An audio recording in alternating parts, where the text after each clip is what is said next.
I'd like to call the school board meeting for Tuesday, July 7th for the Des Moines Public Schools to order. Ms. Jenkins, please call the roll. Ms. Anderson? Here. Mr. Barron? Here. Ms. Bradley? Here. Ms. Caldwell Johnson?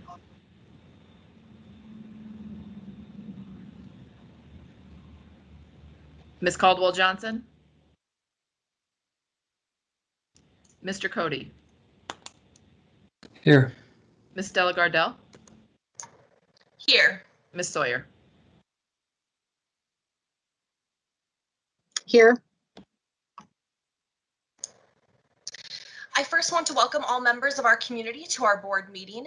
We thank all participants in advance for keeping their microphones muted until it is speak.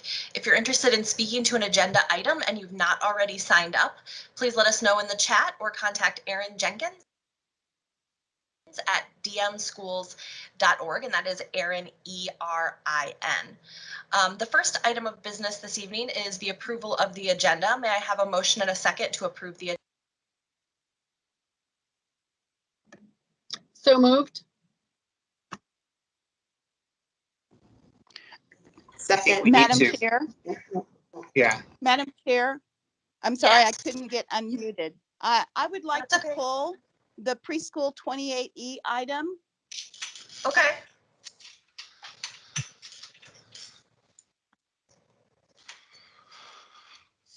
A second from another board colleague.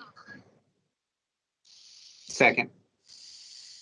All right, we have a motion and a second to approve the agenda, except polling item, the preschool 28E, which I believe, does anyone have the item number on that? I'm trying to juggle multiple screens here and my internet is very slow Number tonight. 6.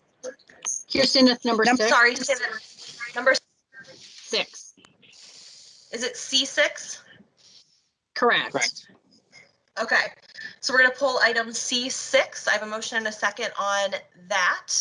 Is there any discussion that needs to happen at this time?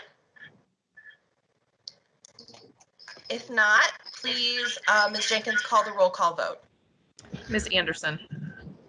Yes. Mr. Barron? Yes. Ms. Bradley? Yes. Ms. Caldwell Johnson?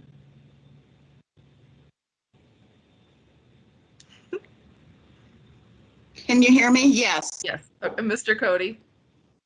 Yes. Ms. Della Gardell? And Ms. Sawyer? Yes. Is approved 7-0. The next item on our agenda of our minutes for 2020. May I have a motion and a second to approve the minutes? So moved, moved. Caldwell Johnson. Second, Anderson. We have a motion by Caldwell Johnson and a second. Anderson, please call the vote. Ms. Anderson? Yes. Mr. Barron? Yes. Ms. Bradley? Yes. Ms. Caldwell Johnson? Yes. Mr. Cody? Yes. Ms. Della Gardell? Yes. And Ms. Sawyer? Yes. The vote is approved 7-0. The next item on the agenda are our consent items. We allow any person the opportunity to speak to the board for up to 5 minutes following the presentation of an agenda item.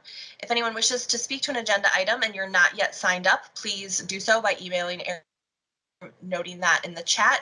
Remarks must be germane to the agenda, and we ask that you avoid reference to personalities and character attacks, as those types of comments serve no productive purpose. We appreciate your input.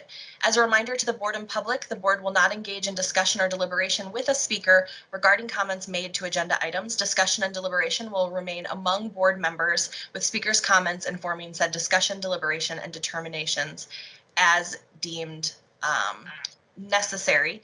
I believe we need to, do we make our motion and then call our speakers, or do we call our speakers first? I know that we have speakers signed up tonight and I don't have that in my notes. I think we do the motion and then we go to speakers. Perfect, thank you. Ms. Have our consent motion this evening. I do. I move that the board approve the consent items in accordance with the recommended action for each item on the consent agenda, including bills previously authorized, certified, and approved for payment by the board secretary in the amount of $10,615,746.69. Is there a second?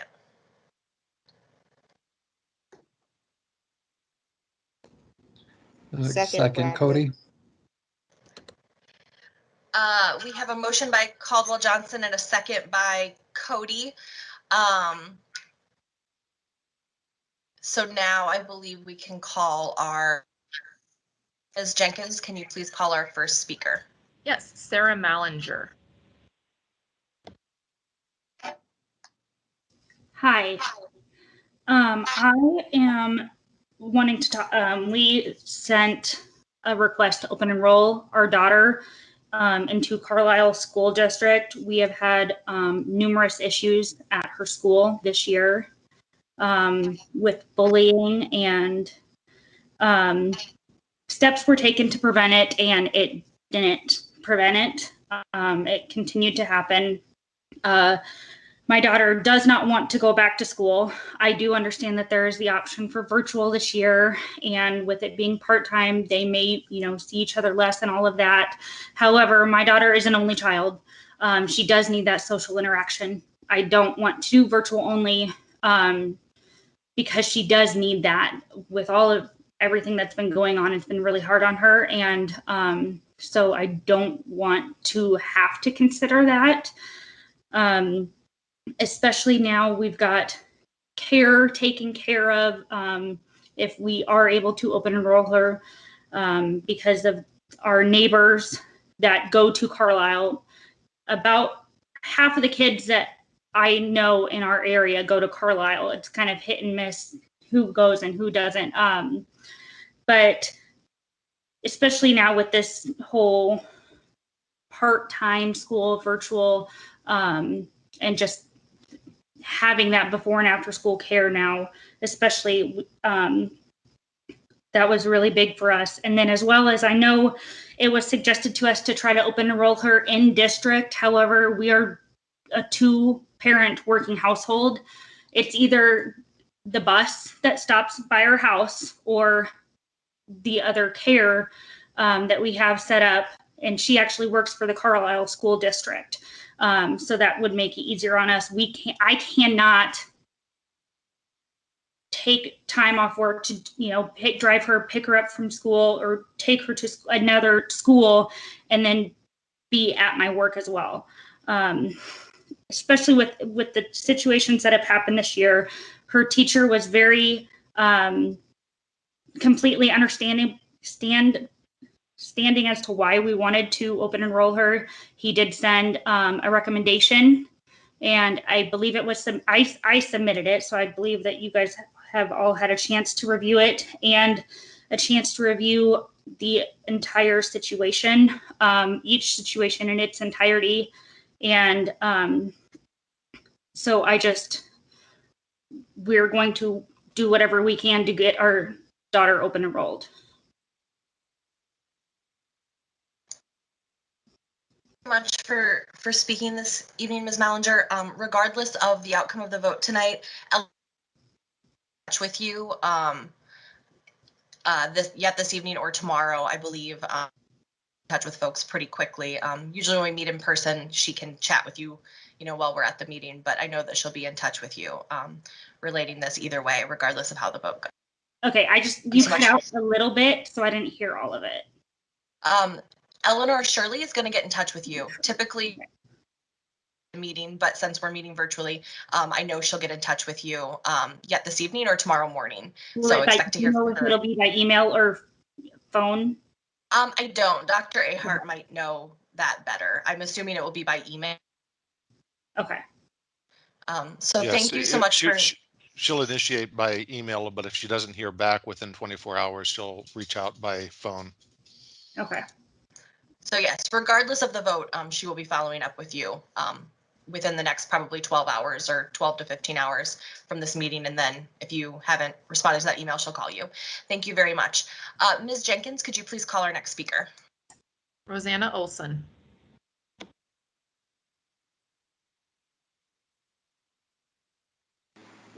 Hello, can everyone hear me? Yes. I introduced myself previously. I'm Rosanna Olson and I live at 1141 Park Avenue on the south side. My grandson is going to be a junior at Lincoln and my granddaughter will be an 8th grader at Brody. We moved to the south side of Des Moines to spend time with my grandchildren. I'm very involved with the basketball program. My grandson plays basketball. We do team meals and things like that. And ironically, he has decided to play football this year as a junior. And but prior to that, I became interested in the group when it was proposed. You know, this community stadium was proposed. I've spent a lot of time in athletics. I played every sport. My dad was very athletic. And so we spent a lot of time at football stadiums and basketball gyms and things like that all the while I was growing up. And to me, it's very important for kids and families and people in the community get together on Friday nights at a football stadium, not just to watch a game, but to see each other, talk to each other. It's almost like a version of church. And that is the community stadium is not going to fill that bill. Additionally, I have also volunteered in the concessions. We're concerned about not just the monetary part of it, but scheduling and things like that, ordering things that are going to be made a lot more difficult. If there's a community stadium. I guess this year when I was at Roosevelt at a basketball game, I was assaulted by some kids out in the vestibule. And I think there was probably about 10 or 15 police officers that came, and there were kids from North that had come to the game and thought that they were going to start some fights. And I just happened to be leaving. This game was at Lincoln was playing at Roosevelt. And there's a big rivalry there between North and Lincoln, and I can't imagine that would be conducive to enjoyable to have these teams playing each other and in the same sharing a stadium. The rivalry does sometimes escalate to criminal behavior. Um, I don't think I think uh, it's important for the people in the community to be heard. We had 7,100 people that we had signed petitions to put this to a vote. And that's 7,100 people that are against this stadium, this community stadium. And the school board is basically ignoring the wishes of parents. You're there for us. We're not there for you. You're there for us. You work for us and our kids and our grandkids. And I feel like, this fantasy utopia kind of fancy soccer stadium that you want to build is not conducive and to kids that live on the south side, kids that live on the east side, kids that live on the north side. Uh, we don't even have transportation right now for our kids to Metro games. So I don't know how they propose getting these kids to the stadium when they can't even get them between the Metro schools at this point. We've even had to call Ubers to take our kids to games. So the whole thing is ridiculous, and I don't want to attack anybody. I just, would like the board to be thinking about the fact that this should be put to a vote. And if it's such a great project, it would pass a vote.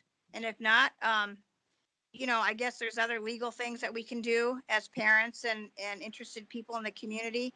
I would hate to see it go that way, but at this point, we're all pretty passionate about this project. And the bottom line for our group is that we would like this to be put to a vote.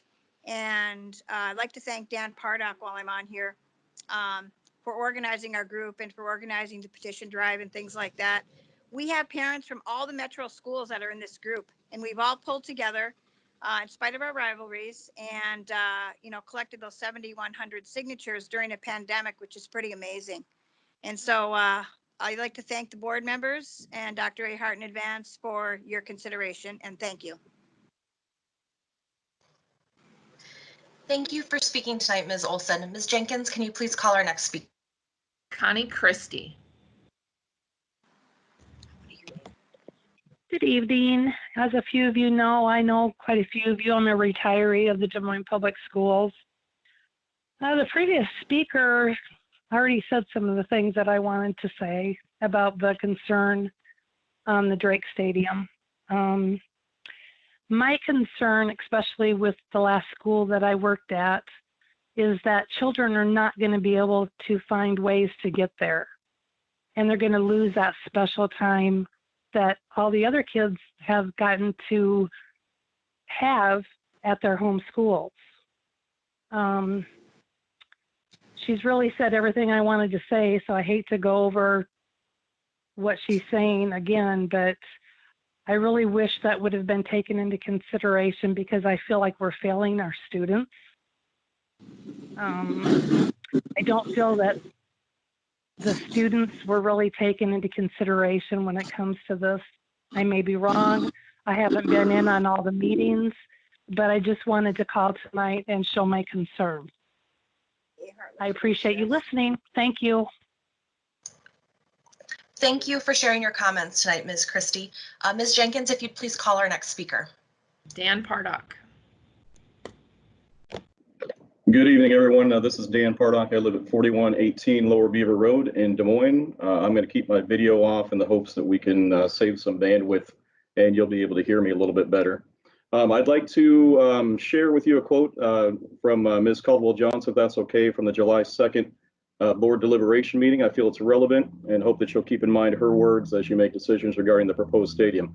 Her quote begins with, "We can't dismiss that Kim garnered 3,000 votes, that she did the work, that she knocked the doors, that she did what everyone else did to get elected to the board.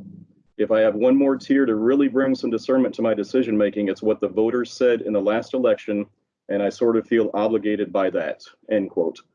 The members of the Save Our Stadiums group were not able to go door to door. The board allowed only 2 weeks during a pandemic to gather signatures, yet the group was still able to gather 7,120 signatures of eligible electors in the last preceding election of school officials. I hope the board, including Ms. Caldwell-Johnson, also feel obligated to listen to those 7,120 people who signed the petition. I'd also like to thank Mr. Barron on the school board. He's done a great job of engaging with our Save the Stadiums group on the Facebook page. He indicated on July 2nd that he would make sure our questions are answered on the record tonight. I really appreciate that. He's been terrific and want to really point that out, that he's done a great job of engaging with us. We've listed a whole ton of questions on the site, and I'm not sure if he had enough ink in his pen to write them down, but wanted to make sure that those questions, among others, include how concessions will be handled for DMPS events that are held at Drake Stadium, not the community stadium, but at Drake Stadium. Which Drake parking lots will be open and how many estimated parking spots will be available after 5 p.m. on event dates. There's also a line in the agreement that Drake is entitled to rent the facility to third parties, but I didn't see an opportunity listed in the agreement for DMPS to do so, and I'd like to hear that addressed. If I missed it, that's totally on me. And also, if the proposed item on the agenda tonight for $815,863 for a design agreement, is that part of the $15 million that's committed from DMPS, or is that a separate cost? So with that, I'll bring my comments to a close. I appreciate the opportunity to speak tonight and look forward to hearing your discussion and your answers. Thank you.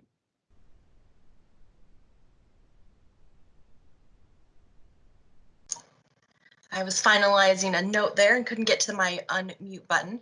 Thank you, Mr. Pardock, for your comments this evening. Ms. Jenkins, can you please call our next speaker? Jennifer Larson. Hello, my name is Jennifer Larson. I'm from 7902 Southwest 9th Place, Des Moines, Iowa. I'm a longtime resident of South Des Moines and a Lincoln High School alumni. I have 3 children, one who has graduated and is also an alumni and is at University of Iowa this year. And 2 that are still currently in school. One will be a junior. One is in 8th grade. We have been involved in cheerleading, in band, in track, in cross country, doing concessions, and pretty much any other activities you can think of within Des Moines Public Schools. We've been very active.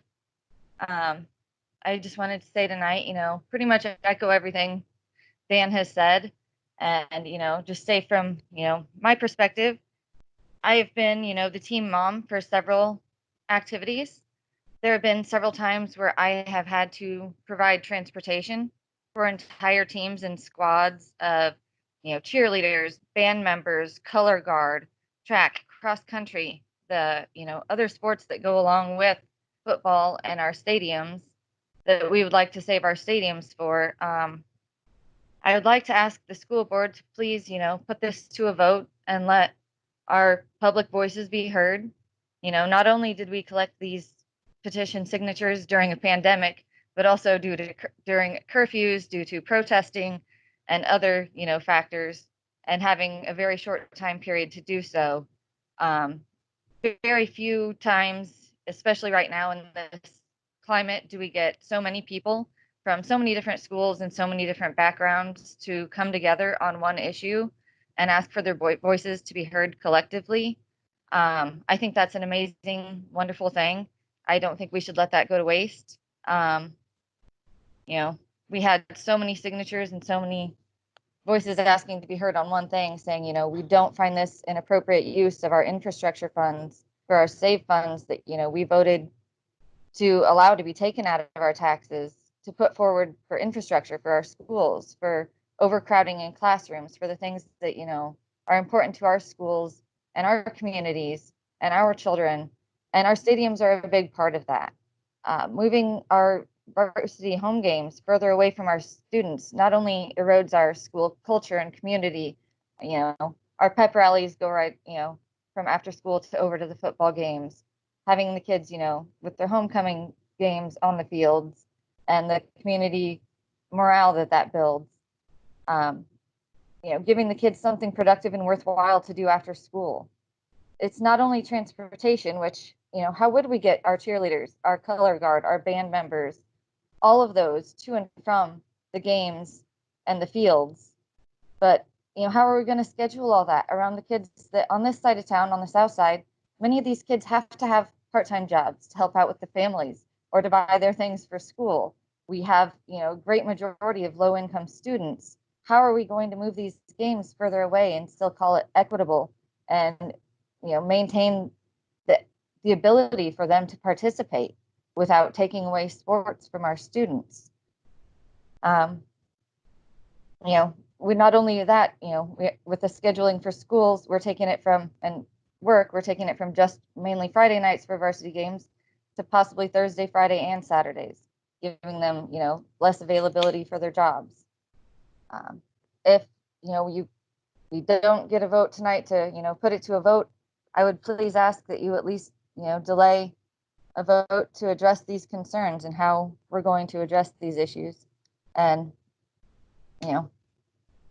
do things in the best interests of our communities and our students. Thank you.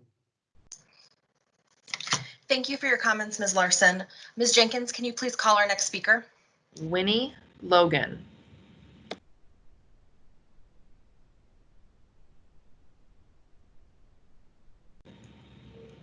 Winnie Logan, are you on the call? All right, we'll move on to Luis Arredondo.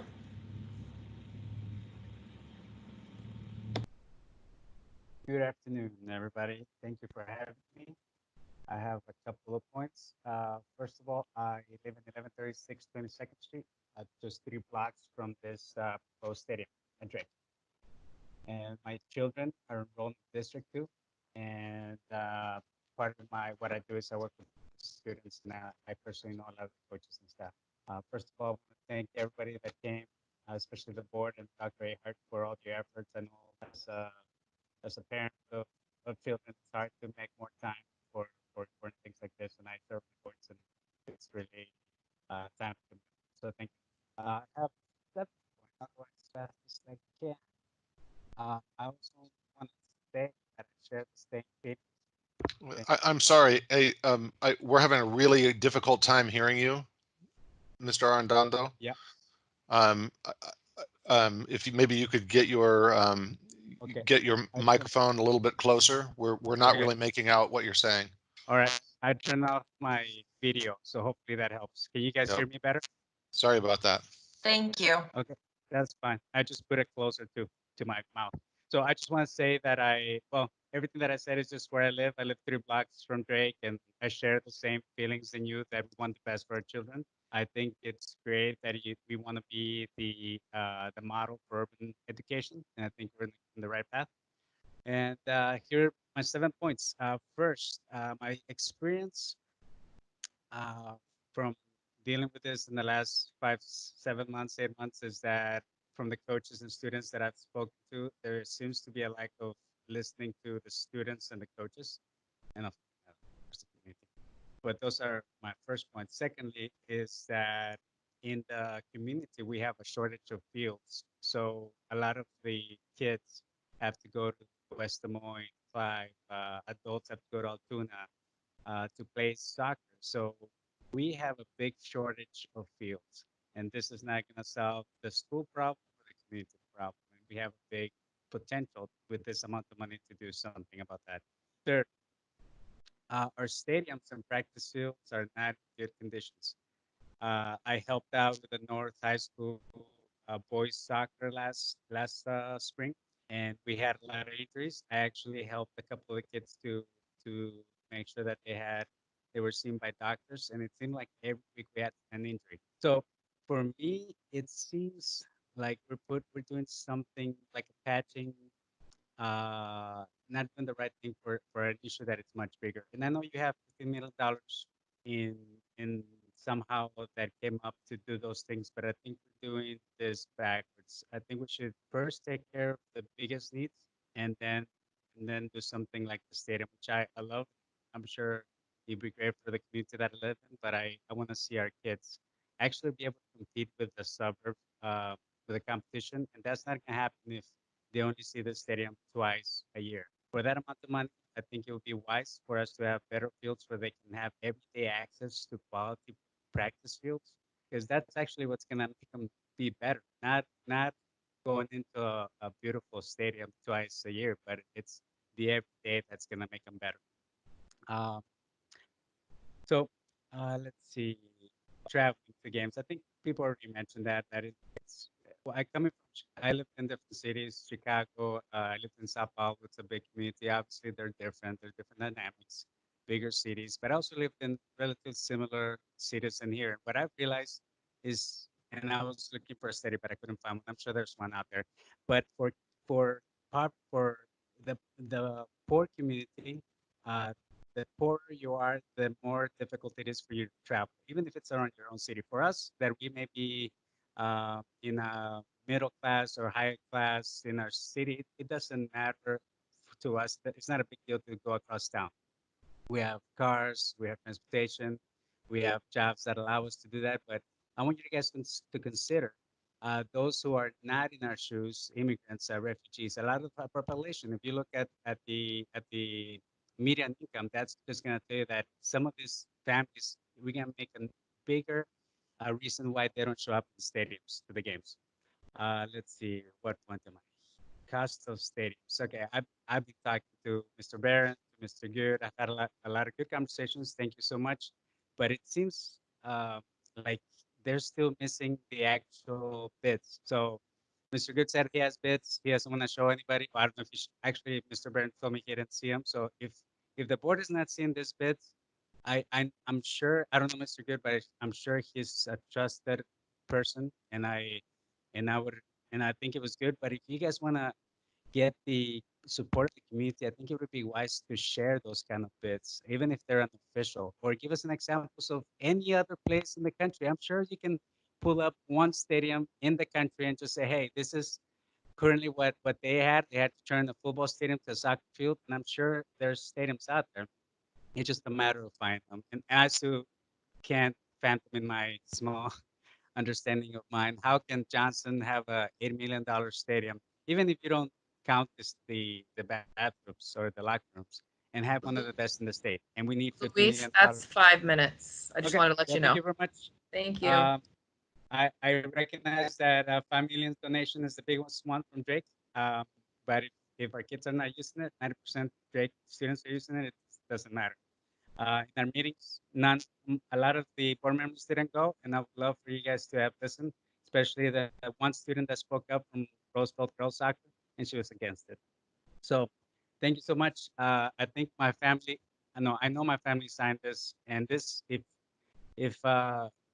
you guys don't listen to the community, I think a lot of people are gonna have a bad taste in their mouth and maybe even push more people out of our district. So please listen to us. I know you guys were voted in to represent us, but in this case, 7,000 plus signatures. I think that's a big statement to listen to the community. Thank you so much. Have a good night. Thank you, Mr. Arredondo. Ms. Jenkins, do we have additional speakers? Yes, Elizabeth Saunders. Hi, I'm Elizabeth Saunders. I live at 920 43rd Street in Des Moines, and I'm a Roosevelt soccer player. I think it's important to understand that the stadium proposal is not perfect, but the benefits outweigh the cons. DMPS student athletes deserve the highest quality of facilities. Although the facilities may be off campus, I believe the soccer teams and Roosevelt football teams have shown that this can be successful. Our Roosevelt soccer team carpools to practices and games, and although this is not ideal, many players actually say this is their favorite part because the car rides boost team chemistry and are so much fun. The Lincoln vs. Roosevelt soccer game every year gets a student turnout comparable to some football games, even when played at County. Roosevelt students also carpool or, if possible, get rides from their parents or family members to games. The longer the stadium is delayed, the more it seems to students that athletics have once again been sidelined. I strongly believe academics must come first, and the board has allocated over $650 million worth of SAFE funds to academics and none to athletic facilities. Some of you might remember me speaking against the stadium in December at a community event. At that time, I was looking for ways to bring the stadium down rather than seeing all of the positive outcomes the stadium will have. Now I understand that it isn't perfect, but it's a great and necessary investment. The Roosevelt-Drake partnership has been successful.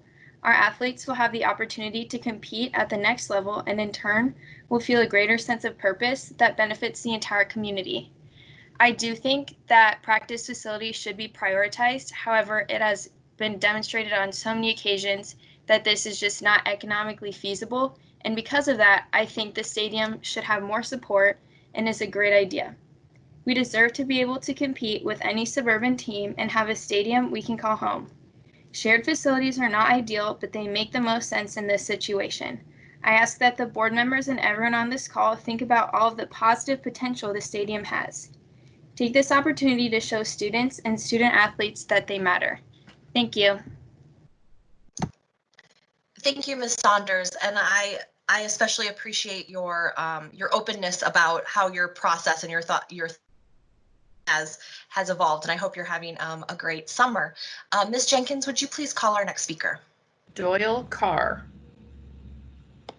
Good evening, everyone. I think I know several of you, and appreciate this time to make a comment.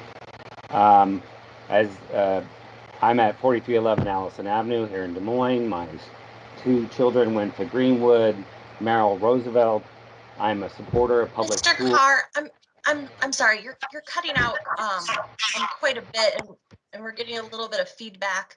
I believe you kind of were just telling us about your children, but just so that you know, you're cutting out quite a bit. So I don't know if there's anything you can do to fix that. I'm closer to my microphone. Is that better? A little bit, yes. Thank you. Okay, my apologies. I tried to do it without video. Can you hear me now? Yes, thank you. So the point that I want to make is that I'm a big supporter of public schools, Roosevelt, the Des Moines Public School District. I'm a fan of Drake. I am so much so that we have given volunteer hours, given money, all those things. And tonight I'm here to speak because it was suggested to me that I came too late to this conversation. Where was I a year ago? Where was I earlier this year? Well, where I was that I was trusting a lot of people that I know that they make good decisions. I was trusting that when this announcement came about the stadium weeks after an election, where we went to board forums, where we had discussions about candidates, this was not brought up. And then later it was brought up. And then I talked to people I know on the board, and they said, yeah, we're disturbed as well. We'll get to the bottom of this. I trusted that it was going to go, and the reasonable thing would come along, that the right answer would come. And, you know, and it's been a series of things. I'm a reluctant supporter of a public vote. But I think it's because, well, it is because over time, my trust has eroded. And I think that the reason I'm speaking here tonight is to say there is a community trust issue going on. If you have someone like me who is predisposed to support you in every way, I appreciate the fact that you're volunteers. I appreciate the challenges, the incredible challenges, and more important issues that you need to be dealing with today, that you have in front of you, and then to have this stadium question come up. I'm with you. I want you to succeed. I want the district to succeed. And yet, at many different turns, I've been disappointed. Disappointed in the reactions, disappointed to how things have been moved forward on this. And trust is a really incredible, important commodity, asset that you have to have. I think a public vote, I've been trying to think of ways to move this conversation on. I think a public vote would be a first step, but that would be just the first step. And even if you decide not to have a public vote, you've got a lot of work to do to bring us all back to this question of solving for our students and education issues and those terrible challenges of funding, all those things. We have so much work to do. So how do we build that trust? So I am speaking because I see this changing. I think it's an opportunity for us to come together and find a way out. I think a vote would be valuable to the community to have that discussion, but also note that that's just a start, because this process has taught me that there is a trust conversation that needs to happen across this topic, but many other topics, and it's hard work to do. So thank you for the opportunity to give a comment. Thank you, Mr. Carr, for your comments. Ms. Jenkins, do we have further speakers? Yes, Joe Mahoney. Thank you. My name is Joe Mahoney. I live in the Roosevelt District, and my son's a 2018 graduate of Roosevelt High School. I've been photographing Roosevelt athletics since 2014. I began shooting Roosevelt feeder programs like Raccoon Valley Little League and the YSF, which was the precursor to Riders Football Club, in 2010. I've spent countless hours on baseball fields, basketball courts, and football fields throughout the CIML the past decade, taking photos of Rider athletics. Just to give you a sense, I just checked tonight, I have posted 290,000 photos online, Roosevelt athletics, in that decade. So I've spent a lot of time on these fields, and I know firsthand that DMPS athletic stadiums are substandard and they're nowhere near ADA compliant. I'm appearing today to voice my support for the DMPS Community Stadium Plan. I know you've been bombarded by some loud voices denouncing the plan, so I wanted you to hear from someone who supports the stadium. This plan is about the future of DMPS in Des Moines, not just the families it will affect in the near future. DMPS has made great strides in our school facilities, but those improvements are not always visible to the public. The stadium will be a very visible sign of DMPS's commitment to all students. And by that, I mean all students. It's my opinion that this plan is the best way to give the community fair and equitable access to a first-class facility. This will help all of our kids. They will get an opportunity to play in a first-class facility, which gives them a great stage to showcase their talents. It's my hope that the stadium become a source of pride for Des Moines as a whole, in addition to whatever side pride that already exists. I want a Des Moines school to beat one of the suburban powerhouse programs, and I want to see it happen in our new stadium. While I wish Roosevelt could have their own stadium, I recognize that this stadium plan, which was lawfully created and passed by Des Moines School Board, is the best thing for all Des Moines students. Based on what I've seen on Facebook, opposition to this plan seems to be driven more by an animus toward Roosevelt and Drake, along with the Drake neighborhood, than any real fiscal tax or location concerns. In fact, a number of the posts that have been shared with me seem to suggest that any funding of save money on athletics is a bad idea. So good luck to financing any athletic improvements with save funds should this plan fail. This is financially smart. Since July 2000, DMPS has spent $631 million to improve school buildings and facilities throughout the district. Nothing has been spent to improve existing stadiums or build new stadiums. I share the board's belief that a shared stadium is the best use of SAVE program dollars. It would cost an estimated $60 million to renovate existing stadiums, including making them ADA compliant, and to construct a new stadium for Roosevelt. That's an important thing. Roosevelt does not have its own stadium. That money would need to come from the general budget. That does not include the additional cost to manage the facilities. With this plan, Drake University is donating $4.5 million worth of land and paying to manage and operate the stadium going forward. This adds up to substantial savings for Des Moines public schools, allowing general funds to be used in the classroom at a time when budgets are being cut. It's time to move forward and embrace the future. This plan represents the future, and that future is bright for Des Moines. And I'd like to point out that I really enjoyed Ms. Sanders' comments, and she's, a great reason why, I love Roosevelt athletics. And I spent a lot of time, taking pictures over the years. It's like we have a great city. Des Moines has a great, group of high schools, and it's like we're all in this together. It's like, as I've said, it would be great for everyone to have their own stadium, but that's not going to happen. It doesn't financially make sense, and there's not the money existing to happen. So let's get a new stadium, let's share that stadium, and let's move forward as a community. Thank you. Thank you, Mr. Mahoney. Ms. Jenkins? Karen Caligari. Sorry if I butchered your name. Karen. Karen Caligari. Sorry. Can you hear me? No problem. Hi, my name is Karen Caligari. I live at 1130 66th Street, Windsor Heights. I am the mother of 2 Roosevelt High School students. So I'm here to express my belief that we should not use SAVE funds for building one new centralized stadium.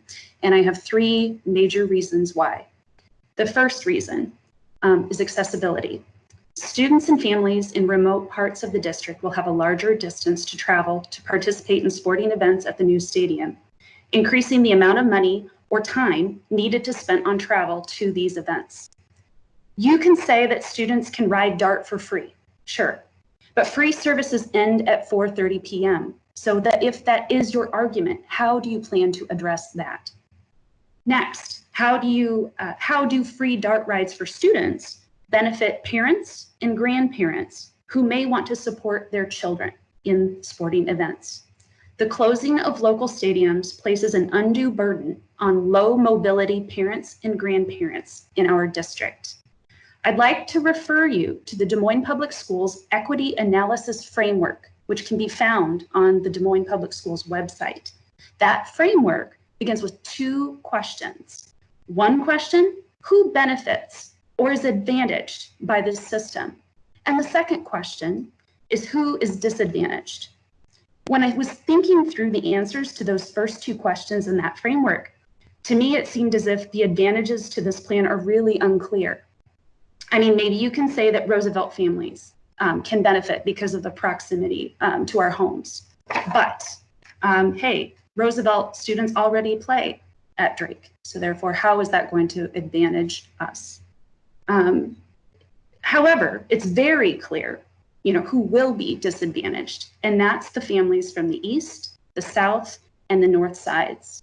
And even though I am a Roosevelt parent, I find it disheartening that it's okay for the school district to completely disadvantage those people.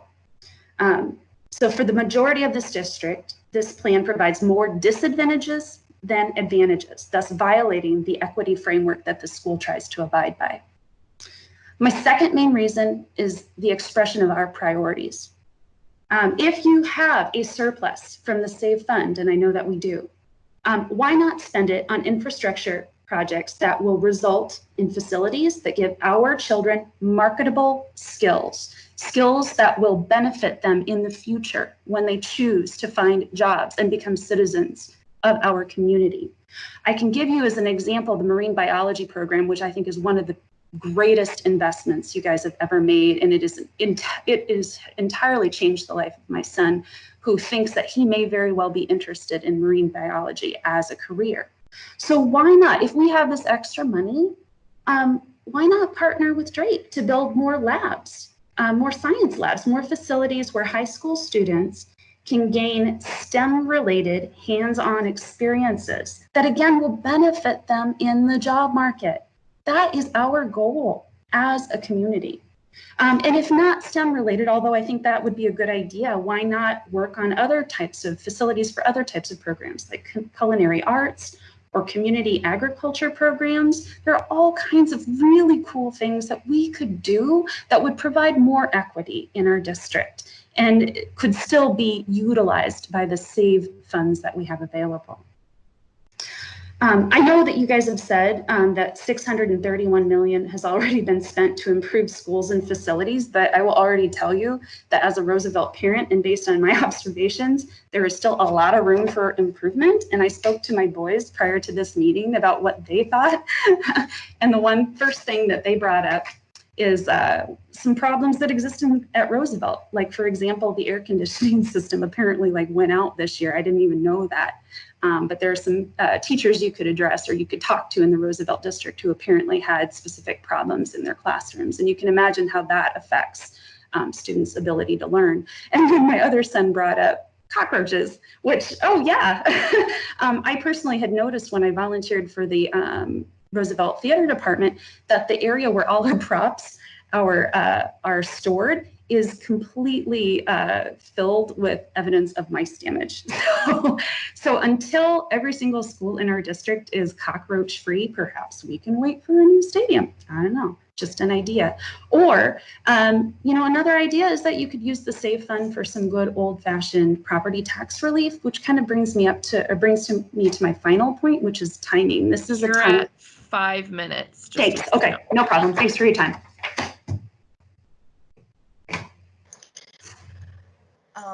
Karen, I'm not going to try to pronounce your last name because I know that I will say it incorrectly, but thank you so much for your comments this evening. Ms. Jenkins, do we have further speakers? We have one more, Bo Woolman. Okay.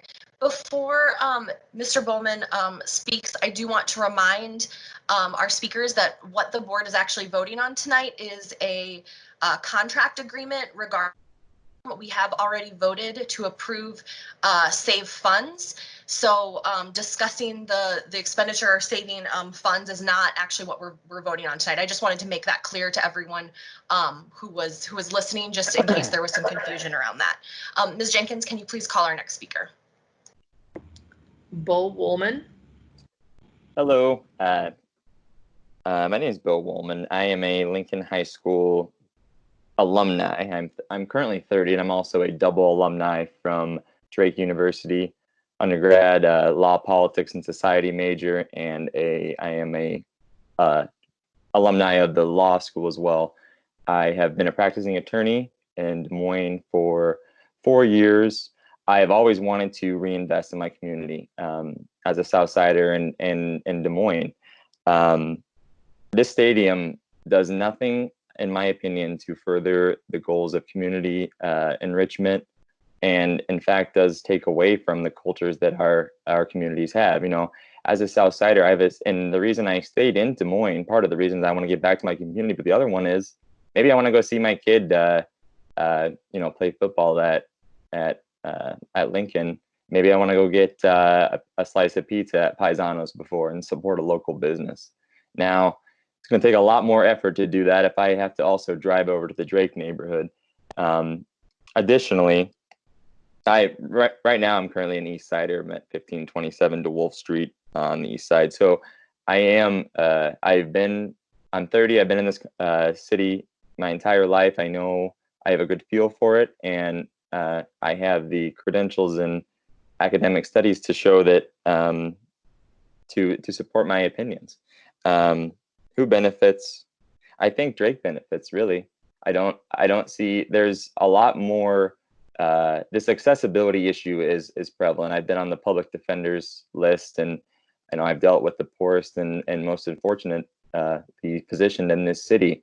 And I know that most of them are, if they want to watch a high school football game, are not going to be able to get over to Roosevelt. It's just not feasible. There are so many other issues that we need to address that a stadium like Louise said that a kid plays at 2 times a year. How about we get some anti-bullying programming in the schools? How about we teach these kids some constitutional law, like what to do when they're in speaking to an officer, how to respectfully address them, maybe sort of ease some of these tensions in our culture, and maybe use those to educate. Like we talk about the infrastructure of the roaches, and these issues are not going to go away, and then we're taking away the cultural Friday night good times and the benefits of the local businesses as well.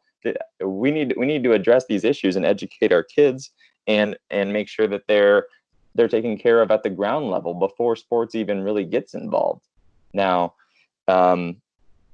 people have talked about football being like church, and I want to talk about the community. Like Des Moines doesn't have they have minor league professional sports teams, but in a lot of bigger cities, the professional sports teams go into the schools and work on programming. Maybe they can be a part of mental health awareness, anti-bullying programming, things like that. We don't, in my experience, I don't remember them, the Iowa Cubs or anything like that ever really coming into those programming. And I would, it's going to be my project here soon as I hang up my legal field for a while and pursue new things, that I want to be involved in this community, and I want to get some good programming into these schools, because what I've learned being a lawyer in this city is that I can do very little for these people legally, because where they're coming from and where they're starting at is so far below what is feasible for a functional society. We need to take care of the poorest among us and make sure we don't actively disadvantage them and prevent them from participating in a cultural experience that may be the only thing they have to look forward to during the week due to costs and other things. This is a real issue, and I really appreciate the two, Ms. Sanders and the other Roosevelt gentleman that spoke on behalf of the why can't this money just go to the schools? I mean, why does it have to be this big fancy stadium that Drake benefits from? I mean, come on, guys, this doesn't even make any sense.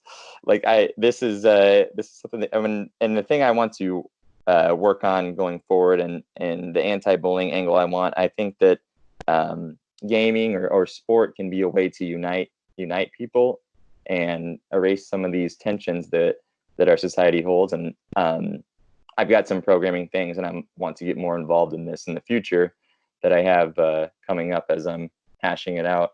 But yeah, the community does not benefit as much as Drake does, if it does at all. And I think the arguments are, we got the fun, and as much as I respect Miss Saunders' opinion, that's an awesome thing to do. She's probably going to be a great lawyer, or has a potential to do that. It's be some kind of public speaking role, but not everybody. And the Roosevelt is a lot closer to Drake. Those rides are shorter. Parents, these things have all been mentioned about the cost of it. I think the board, and I would really appreciate the board to really think about who benefits here and what kind of good use this money can be put toward that isn't a stadium that makes Drake money. Mr. Woolman, you're at 5 minutes. That's all I had. Thank you. Thank you. Thank you for your comments, Mr. Bowman. Ms. Jenkins, do we have additional speakers? I do not have anybody else signed up at this time. Okay, and I do not think we've had. I had signed up earlier today. And you called my name once, but it wouldn't go through at the very beginning, and I did not get a chance to speak. Okay, Ms. Jenkins, if you'll go ahead and call any speakers then that we've missed, if they're now able to speak. Is it Winnie Logan? No, I'm Shell Youthy. Oh, okay. Go ahead. Okay. Hi. Thank you. I appreciate you letting me in there earlier, where there was a little bit of an audio issue at the very beginning. I have two quick issues. First, real fast, on the way that they're doing the back to school. As a parent, because I did miss the first meeting. As a parent, I do not agree with the 1 day in school. It absolutely is not conducive to my son's future career. He will be a senior at Lincoln High. The other is, we're gonna go back to the stadium though. Ms. UC, Yes. I'm sorry. Because you're speaking to a matter that's not actually on our agenda, would it be okay with you if I opened up the public forum at the end of our business meeting so that we can continue on with our business since we missed that? Would that be okay? Stadium. No, I was just gonna go to the stadium now, but yes. Oh, okay. If you have return to learn comments, I would be happy to hear those at the end of our business meeting. I can open back up the public forum, or if you want to send us an email, or if you want to shoot me an email, I can call you tomorrow morning and we can discuss that if you'd like. Okay, So if you perfect. have stadium comments, though, go ahead. I do. I'm an East High grad, so long time Des Moines. I graduated back in the 80s. And part of graduation and just actually being at school, not graduation, I guess, was, the pep rallies, having your cheerleaders there, your band there, your friends, your student section, your spirit section, everything else that goes along with the stadium. And so I have, a lot of issues with this stadium. And it isn't that it wouldn't be a great asset for Des Moines, but not at the cost of all the other students in Des Moines. Somebody did say on here that, not everybody has this, that not everyone has a stadium. North High raised the money for their stadium in 2005. That was not something that was completely bought by the school. They went out and raised it. And so I feel like that these people should have to raise it themselves. It's obvious if you look at social media and Facebook, a lot of people are not in favor of this. And I think it's because when you have 7,120 people that are against it, it does need to be put to a vote. And so my concern is, why are we afraid to let it go to a vote? If you guys really truly believe that it's what the community wants, let it go to a vote. And I think that the reason that it isn't is because it's not what the community wants. And the funny thing is, they say, well, it would cost all this money to bring the stadiums up to ADA and everything. They're going to have to spend that anyway.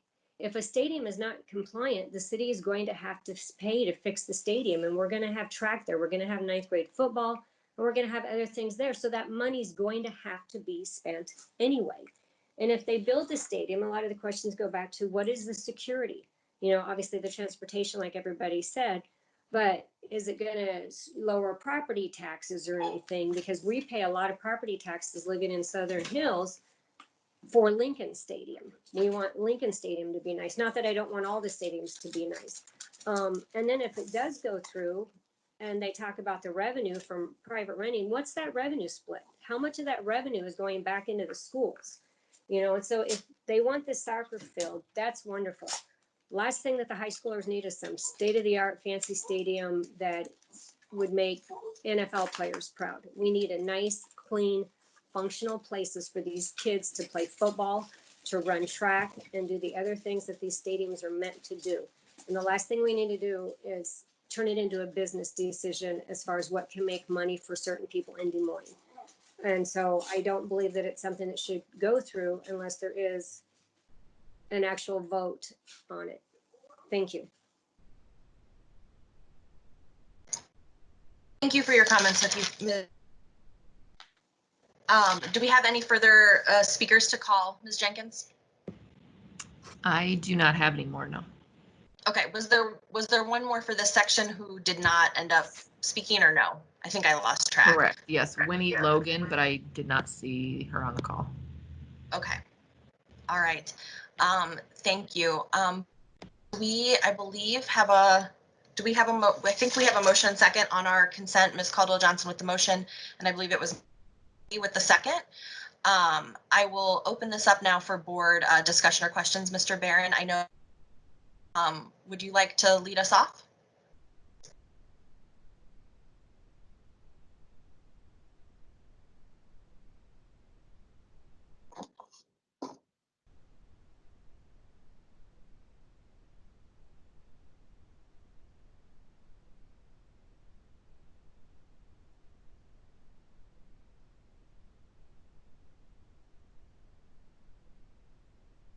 I don't know if y'all. God. Did y'all? Can you all hear me? I can now. Yes. I am.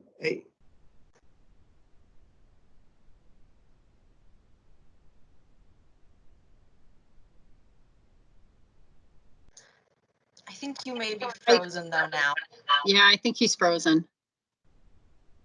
Okay, well, we'll come back to Mr. Barron if another board member would like to start with questions or discussion.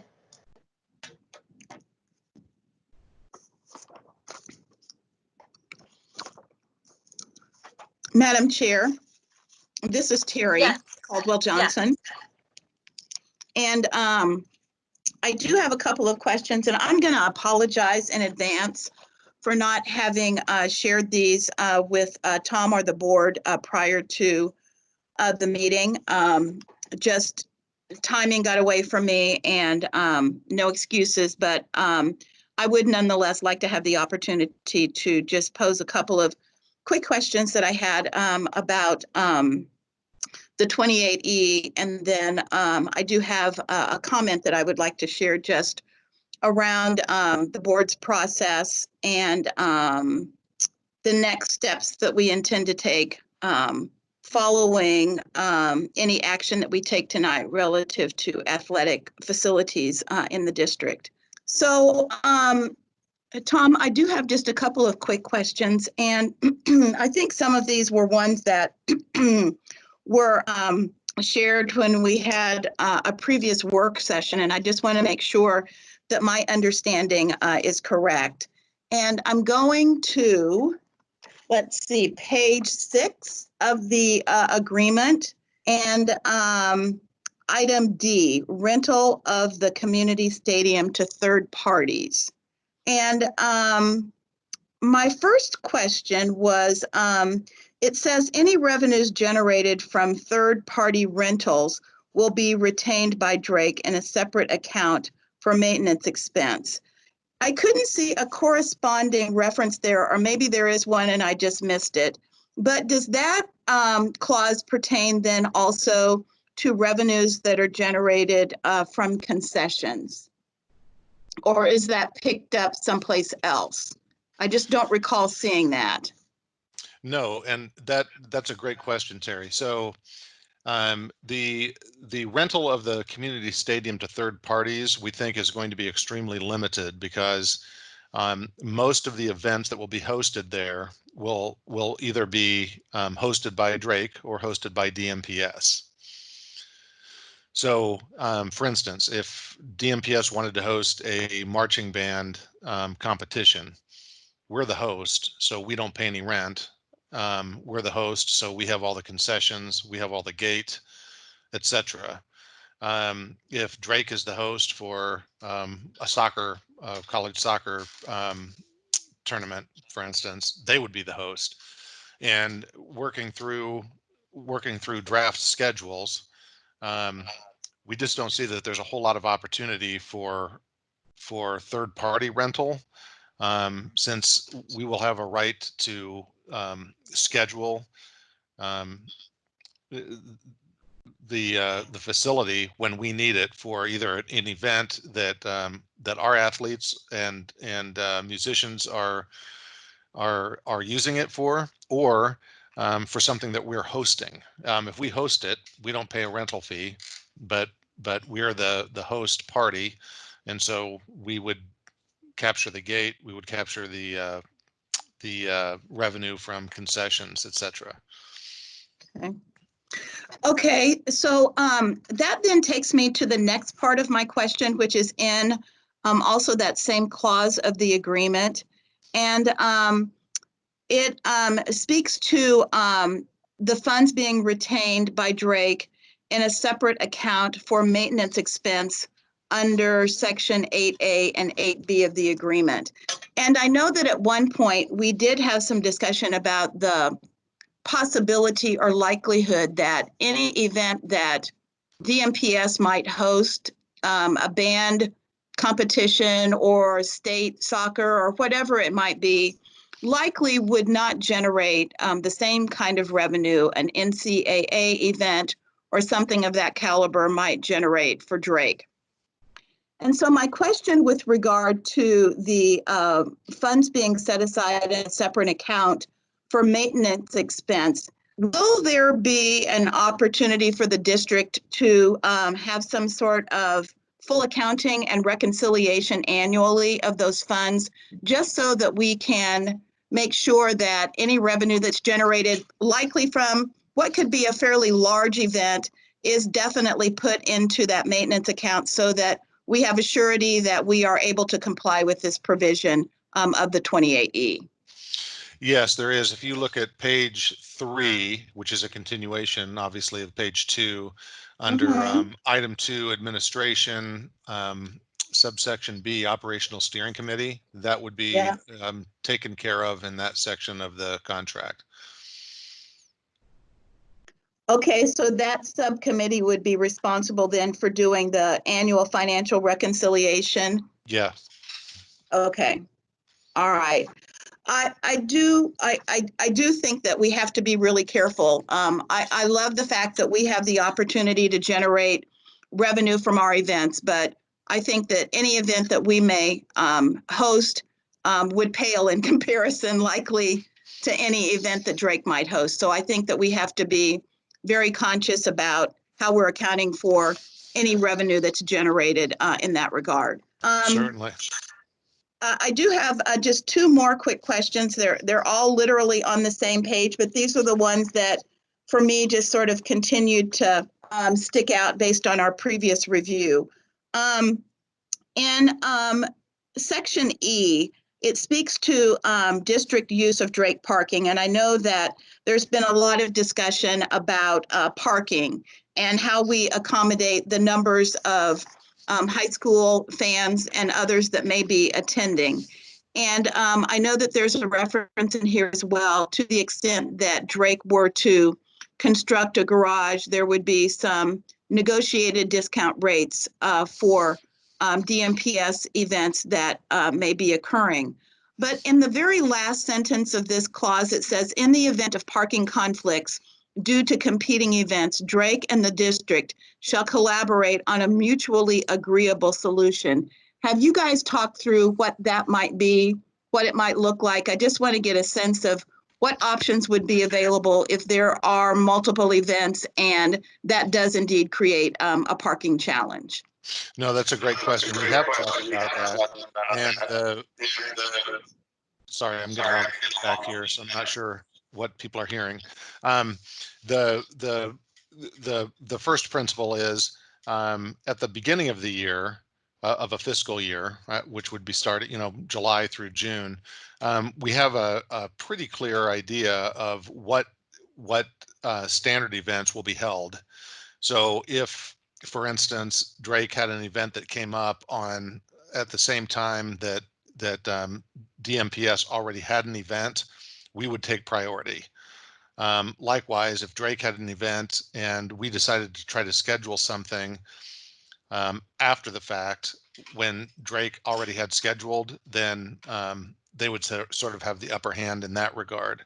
So, we'll work those things out, but the basic principle is we'll have a pretty full schedule at the beginning of any given year, where DMPS will have priority for those events that are already locked in, and likewise, so would Drake, if that makes sense. Now, the further details to that are yet to be determined, but that's the basic principle that we're operating under.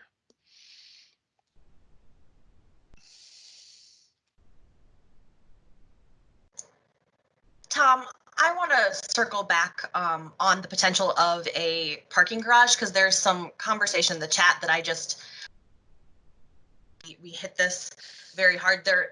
I just want to clarify that I'm reading this contract, and like hard surface parking for parking, correct? I'm sorry, you cut out halfway through your sentence, so I missed the. No, that's okay. So for hard surface parking lots or street parking, there's no charge in the Drake neighborhood, unless the city would put in like parking meters or something. Correct. And I know you and I have talked about this ramp quite a bit, because that was a sticking point for me. Am I cutting out again? No, you're good. You're fine right now. I'm just trying to stay. Nope. But if there would be a parking ramp that is owned by Drake, that they may hire someone to manage that, and there might be a charge for that. And you and I had talked this afternoon that if those negotiations would never have it be, it would have it to match our city rate, which is currently $1 an hour. And I would prefer if we could negotiate a rate lower than that. But is that kind of what we're looking at if and when they build a parking ramp, which right now I don't think they even have a timeline for that project, do they? Correct. They don't have a timeline for that, but they have assured us that we will get competitive rates, discounted rates, setting that right now. So for instance, right now, if everything moves forward as planned, we're hoping that the stadium would be available for football fall 22. The parking ramp won't happen, if it happens, until sometime after that. So we're a bit, it's difficult right now to nail anything down in stone because of the large and multiple variables, but except for the fact that we would have discounted parking. So I think the goal for sure would be to keep it at least at the rate that folks would be paying for downtown parking, if not less than that. Yes, okay, but even regardless, I think 900 parking spaces in, is that correct? I'm sorry, you cut out again. I'm sorry, 900 parking spaces near hard surface. Hard surface parking spaces, 900, is that the number? I think she's trying to get a handle on the number of hard surface parking spaces, Tom. Thank you, Terry. I guess I can't speak to the number. What I can say is that their existing parking is serving our graduations, not this year, but in typical year is accommodating our graduations, which are very large crowds, state track, Drake relays, etc. 900 sounds about right, but I don't want to confirm that because I don't have that number in front of me right now. Okay, and I had just remembered that from a conversation with Marty Martin, but regardless, Drake is used to holding events that are much larger than probably even what a typical Friday night football game would be, with Drake relays and the NCAA track. For sure. And I know they've had Olympic trials and that sort of thing at the stadium too. Yeah, for sure. At the Blue Oval. Okay. For sure, yeah. Thank you. Thank you. Madam Chair, I had one more quick question and then I'll yield my time and I'll come back at the end with a couple other just sort of close out I apologize comments. for I apologize for jumping in, That's okay. Terry. I just wanted to address the chat. Oh, yeah, no problem, no problem. I did have one other quick question, Tom, on Clause F. And this has to do with concessions, each party being responsible for operating concessions during their own events at the community stadium. But I'd like to go to the last sentence of that section relative to concessions for any district event held at the Drake Stadium will be managed by Drake pursuant to its food service vendor contract, which I think is with Sodexo or somebody. But my question really is, how often do we expect that we would be using the Drake Stadium and that clause would be in play? Is that remote, rare, or is that often? Remote, rare, often. Not often. I think occasionally, I would say, we would probably find that the best option. I want to offer this too. So if you notice that last sentence where it says will be managed by Drake pursuant to its food service vendor contract in place at the time. There is a contract in place at the present time, and Drake has worked that contract was in place when we started renting the stadium for Roosevelt. They did try to create an avenue for Drake, or I'm sorry, for the Roosevelt Booster Club to get a portion of those concessions, but the amount of work that was required for the percentage of the benefit that they would get from the sales just wasn't, the juice just wasn't worth the squeeze. When they renegotiate that contract, then we do have an opportunity to make that something more favorable. But at this point in time, I don't want to make any promises because that's something that we'll have to wait for the current contract that's in place to expire. So we would use that stadium rent free when we need it, but the current arrangement would be as it is right now, where our booster clubs do not benefit from the concessions. Right. So I guess it's sort of a trade-off for free utilization of the stadium in the event that's required in exchange for them being able to keep revenue for concessions. Correct. Okay, those are all my questions, Madam Chair. Thank you, Terry. Mr. Bear, step in now. God willing, can you all hear me? Yes. Okay, thanks. All right, I got a a series of questions, and you know, like Dan referenced earlier, I'm trying to channel a lot of the questions we're getting from the Save Our Stadiums folks. So so let's back up on concessions. So I'm going to try and go rapid fire on this so we can have brief questions, brief answers. So for the community stadium, who would, for a Friday night football game, who would get the revenue from concessions at that game? The host team. So if Roosevelt were hosting as the home team, the Roosevelt Booster Club would get the revenue from concessions. And also, I just want to add that there will be a pro shop, if you will, a separate storefront next to the concession stand where schools can sell school gear, spirit wear, and so forth. They would also get the revenue from that. If East is hosting Roosevelt, not East is a bad example because East is still going to stay at Williams. If North is hosting Roosevelt, and North is the home team, the North Booster Club will get the revenues from the concession stand and from the spirit shop, if you will. Okay.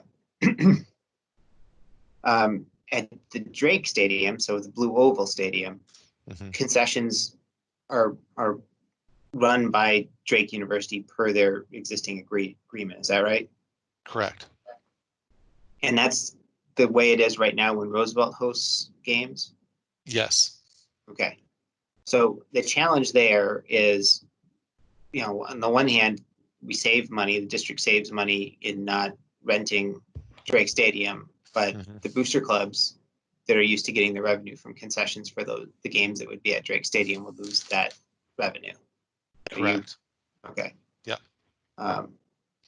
In terms of transportation, that's a major issue of concern for folks in the community.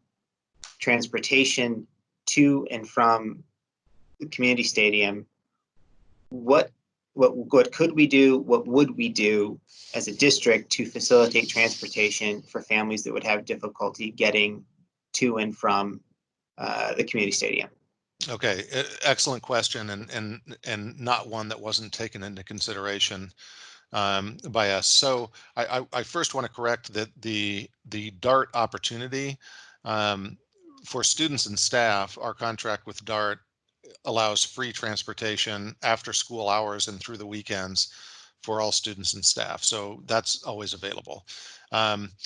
What we're currently spending right now, you know, this current fiscal year, to rent Drake Stadium for the Blue Oval to be the home field for Roosevelt, we're spending, depending on the number of home games, et cetera, we're spending between $22,000 and $30,000 a year for the rental.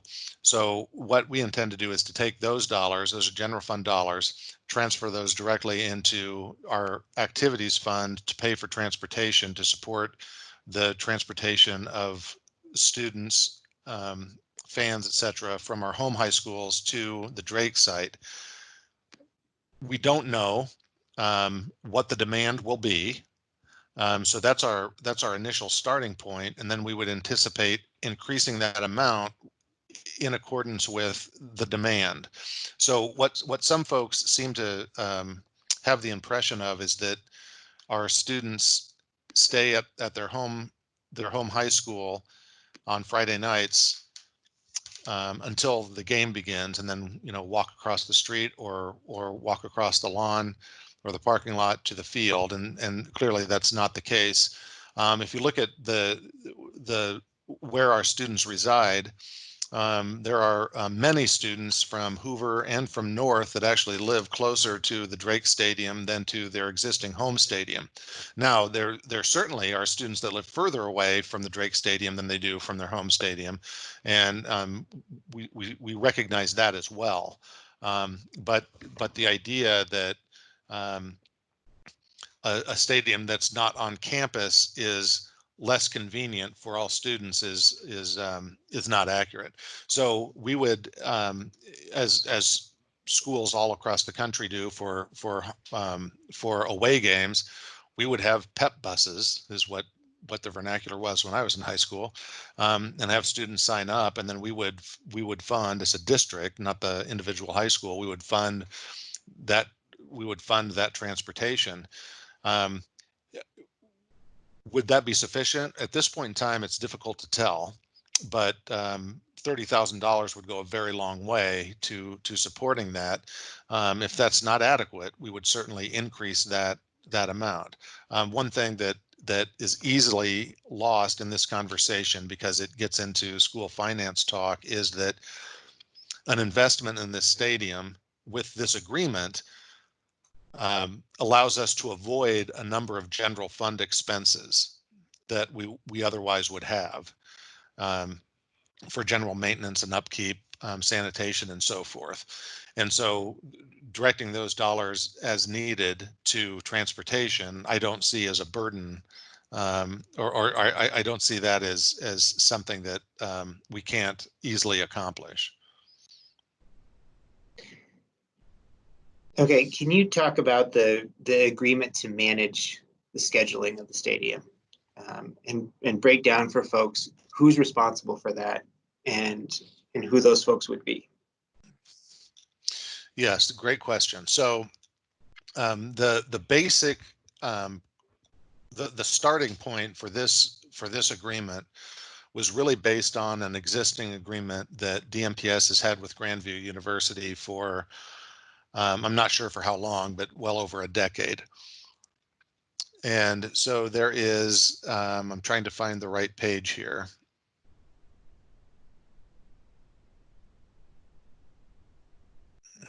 Doggone it. Hold on one moment, because I want to refer to it specifically.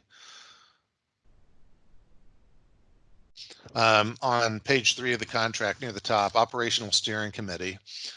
There's an operational steering committee that would navigate any of the issues that arise that aren't concretely laid out in the 2080 agreement. And that committee would be comprised of 3 representatives from Drake University, 3 representatives from DMPS, and then a 7th member that would be appointed that doesn't represent either institution, but would be mutually agreed upon between the 2 institutions. And there's a whole series of possible areas where that steering committee would be asked to weigh in and navigate some of the sort of organic gray area that results from a partnership like this. I'm not sure if that completely answers your question, Rob. I think so. I think that there's some need for maybe more explanation about how that works, and so that suffices for now. For me, I think the most salient argument, and my apologies to everyone who has different arguments against this project, but the most salient argument for me is practice spaces and the need to have the possibility of spending this much and spreading it around to more places to have more practice facilities. However, I know that's a priority of the athletics facilities committee. Can you talk about that, and specifically, and I know that we can't telegraph where that stuff's all going, but there's been another thought raised all along the line here of from folks with Save Our Stadiums about why not work with the foundations and the booster clubs to raise money to improve home stadiums. So can you talk about what might come out of that committee and how that might impact additional spaces around the district for kids to practice and play? Yeah, that's a broad question and a very good question. There are a variety of needs that we have at our existing stadiums. Many of them are not needs that are identified by our individual school staffs or their alumni associations, their foundations, because they're relatively invisible unless you are of a particular disposition or of particular need. Once we go into a stadium to make a significant improvement, an improvement to the level that requires us to pull a permit, we then need to make everything in that stadium ADA compliant. And where the biggest issue, there's sort of two large areas of concern in this area. One is the vertical infrastructure, the seating, if you will. So if we have a stadium that seats, let's say 1,000, the capacity is 1,000 spectators. To make that existing seating ADA compliant, it's not just structural and access issues for the seating, which can be significant, even involving elevators or lifts to get up to the press box and the top level of the stands, but it's also the number of restroom facilities we need, assuming that each of the seats that we have at that stadium are going to be filled, because that's what the code is based on. And so we quickly run into, in some cases, millions of dollars for improvements that, one, won't functionally improve the experience of our students and the vast majority of our spectators, but two, will largely be unneeded because of the number of folks that currently attend games. So if we want to go into a stadium and make the entire existing stadium completely ADA accessible, which will be required if we pull a permit to, for instance, put a turf field in where currently there is natural turf, we're going to have to do significant investments in things that largely won't provide any advantage to any spectator or athlete. And that's something that I know is difficult for folks to wrap their arms around, but it's true and it's unavoidable.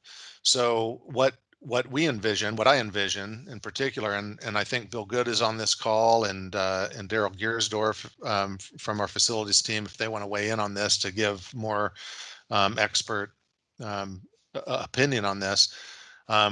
We don't see abandoning our current stadiums, but what we do see, and I think our athletic facilities committee is going to bring this forward, is what's the absolute best use of that space that we can muster with the most efficient use of our resources. So for instance, an existing stadium that doesn't have a regulation track, for instance, which is largely the case in the district, can we downsize the number of spectator seats so that when we do the ADA compliance, that comes in at a much smaller price tag?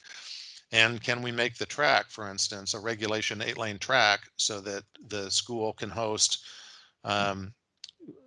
multiple team track competitions? Can we re-envision how we use the actual field within that track if we don't need to maintain that for competition purposes? Could we just what I'm envisioning with our athletic facilities committee is taking a look at every single one of our campuses, our athletic campuses, and looking at how many of our students are participating in which sports. What are those needs? What needs are we currently not meeting, and how can we repurpose some of those spaces? And if we can take off the need for competition spaces, largely, that gives us that lets our dollars go a lot further in serving the increasing needs that we have at the secondary level. If we can put a turf field in, but it doesn't need to be a competition turf field in, we can greatly expand access to year-round soccer opportunities. Our fastest growing sport is why I lift that up. We may not be able to create a standard soccer pitch at every site, but we can certainly come close to recreating the conditions on which they're playing everywhere else outside of Des Moines, and give our athletes a competitive and coaches a competitive advantage in that way. So largely how I'm viewing this is, let's rethink what our needs are for 2020 and beyond, given participation in different sports has changed pretty dramatically over time. And a lot of our infrastructure right now, the excuse me, the starting point has been competition football and then mapping out from there. So if we can take the big piece off the plate and say, we have the competition field, first class, taken care of, how can we better serve all of our outdoor athletic needs given our existing facilities? And I think I know our dollars will go much, much further in that regard. Okay, thanks. So those are the questions I wanted to get through. I want to speak to, I'm going to have one request that I want to make publicly, and then I can work with you and Bill on this one. But I think that there's a lack of trust on this idea that it's going to cost more to refurbish the 3 home stadiums and build a Roosevelt Stadium than it would be to do the community stadium. So I want, what I'm asking my colleagues to assent to would be an information request to get some estimates on what that would cost, something that we can share with the community. I think we need to put some boundaries around what that would look like, but I think we need to be transparent with folks on that piece, because I think there's a lack of trust on that point, and I think we can answer that. I do think it's logical, but I want to see what the numbers are, and I want to show that to everybody so that they can feel that question has been answered in this process. So, let's talk about this process. The one thing that I hear a lot is, well, you're not listening to, oh, thank you, Dan, I just saw it. Last question, I forgot. The design agreement dollars that are within the consent agenda tonight, the 815,000, is that out of SAVE? Is that out of the 15 that we're putting into this stadium? Our portion of it is out of our 15. Our 15 is not going to change. So, if you split the 815, 816, somewhere in there, in 2, and subtract that half from 15 million, then the rest of the 15 million remaining would go towards construction. But that's not in addition to the 15. Got it. So this is part of the 15. This is out of the 15 that we've already committed to. Got it. Right. So here's what I want to get into, because I know that folks feel that they're not being heard, and I can't. I mean, that's one of the things I learned as a board member. One of the lessons that I try and take is you own the impact, not just the intention of what you say and do. And so if folks still feel that way, then I own that as an elected official. I will say I'm absolutely hearing everybody that's talking to me, and it's making it a lot harder, to be supportive of this, but I've cast my vote and I'll stand by my vote. I want to get this whole project to a healthier spot for this whole community. That is our responsibility as elected officials. That's our responsibility as neighbors, and so that's what I'm trying to do here. I happened to call our attorney today to talk about this idea of a vote, because I wanted to understand what legally we can do here. And so this is as much to the folks that are listening as it is to my board colleagues and to Tom. My question was, can we legally call a vote? And her short answer was no. And here's the explanation on that. And it comes down to this number and of petition signers and not being at the 30% of the total people that voted in November. We got a judgment from the county auditor for what that number is and disclosed that to Dan and ahead of time. And we can't unwind ourselves from that. We can't say, you know what, folks make a better argument. It should have been 15 or 17. I can't remember the exact number. And so, you know, you met the number and we'll call the referendum. Legally, we cannot do that as a public body. We don't have that authority in state code. And I wanted to make sure of that because I know there's this question of, you know, you should just call the vote.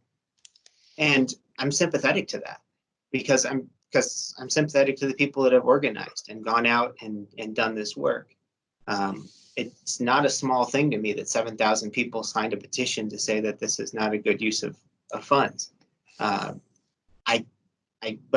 I legally can't, as a public trustee, call a vote on this thing or push that. I don't have any authority to do that. So what I'm trying to do in the meantime, understanding that there's a whole legal side of this that could come up at some point in time. But what I'm trying to do is figure out the best possible agreement that we can and try and make sure that folks' voices are heard. And I know that my board colleagues are sympathetic there and are trying to do that work as well. And I apologize that we're having so much trouble bringing people together, but that's the commitment here. And that's what we're trying to do. And I'll continue to stay engaged. I'll continue to be engaged with you guys throughout and make sure that your voices are heard and your questions are asked. And I'll just ask if you have suggestions, if you have points that you can bring to us that can help this process forward, please bring them to me or any of my colleagues. So, and then I'll turn off my mic and I'll cede it to someone else on the board.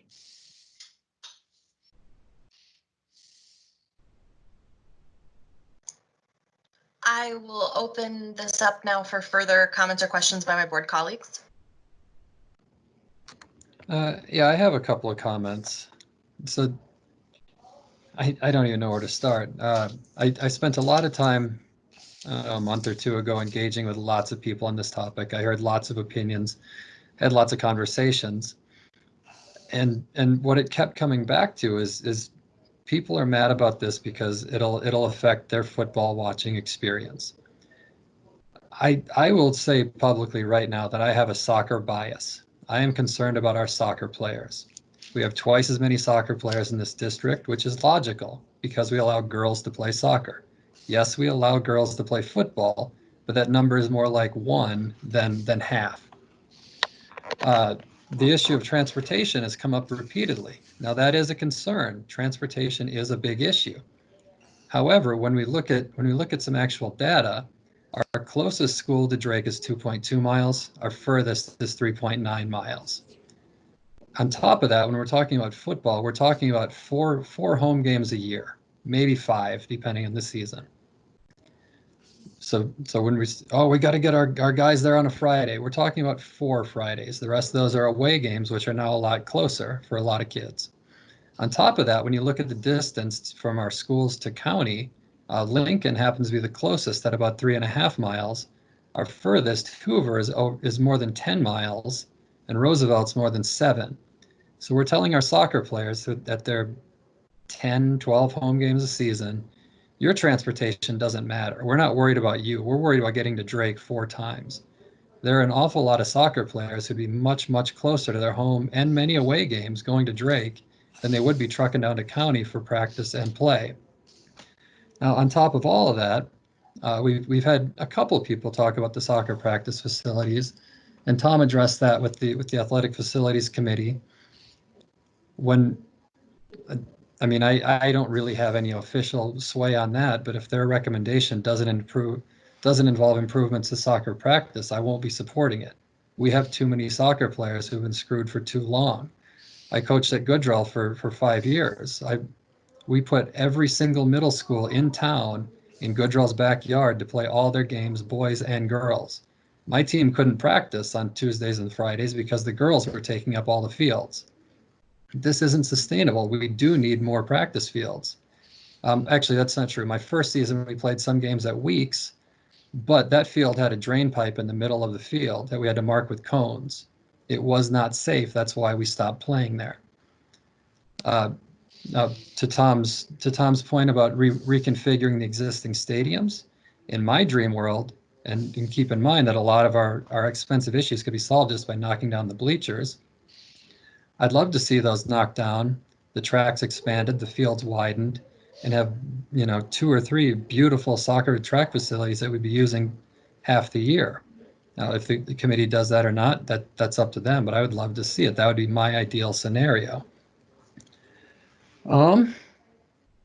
Yeah, and just one more thing about the petition, a lot of people have said we only gave them 2 weeks. We did not give them anything. The state law says you have 2 weeks to gather the petitions. This is all technical stuff that we had no control over. You're playing by state rules. And yeah, I guess that's my 2 cents. The transportation matters, but not in the way we're thinking about. This will become easier for soccer players and slightly more difficult for football players.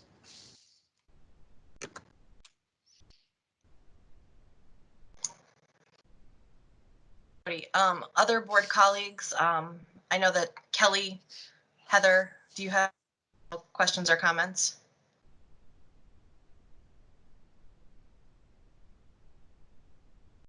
Okay. I just had just a couple thoughts, and I know that we have folks that are vehemently opposed to this, and I know that we also have folks in the community who support. And I think that for a lot of the board members included this to a money issue, what we were told and what we looked at, but what we're ultimately voting on tonight is a agreement. And so we're focused on that contract. And as far as that, I do want to point out to my board colleagues, one of the things that I might suggest we may want to amend our motion is that we may want to, there's mentions of an Exhibit D that ended up getting contract, and it actually refers to a different section. Tom, can you remind me what section number that is? Because I think we need to amend our motion to update those exhibit different section of our contract before I would feel comfortable moving forward. Yes, the section is 9.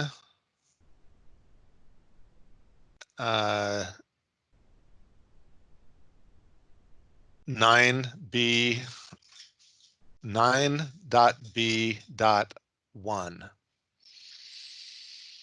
And Okay. Exhibit D existed as an addendum to the working agreement until we had 9.B.1 complete, and not all the references to Exhibit D were removed from the contract at the time. Okay. And I don't think that I'm actually allowed to amend the motion, so I would, encourage a board colleague to amend our motion. But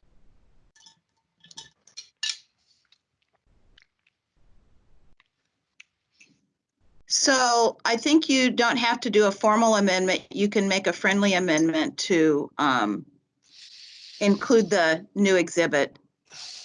oh, okay. I wasn't entirely sure how we should do that, but I just wanted to point out that that should be corrected prior to us putting signature. Yeah. So I think I'm the maker of the consent motion, so. Ooh, feedback, sorry. So I'd be happy to offer that friendly amendment to reference the correct exhibit D. thank you, Terry. Did you have questions or comments? I forgot to circle back to see if you had anything else. No, the only other thing that I was just going to lift up, and Tom referenced this in response to one of Rob's comments, and Mr. Cody also referenced this in his comments, but I think it's really important that our community recognize and understand that we are not stopping with the community stadium project. There is a committee that's been appointed that includes community members, representatives from buildings, students, and boosters that will be charged with the task of prioritizing additional investments in our athletic facilities across the district to bring a level of parity across all of our schools, while at the same time identifying ways that our investment can go further and do more for our student athletes across the district. And one of the things that I think is really important about this is that we have also included representatives from the city of Des Moines, where we know that there will also be some additional investment potentially made in the county soccer fields that we may be able to leverage to our benefit. And there could be others, the YMCA and others that might be in a position to help us leverage our investment of district funds against the investment of private and other government funds to the benefit of our students.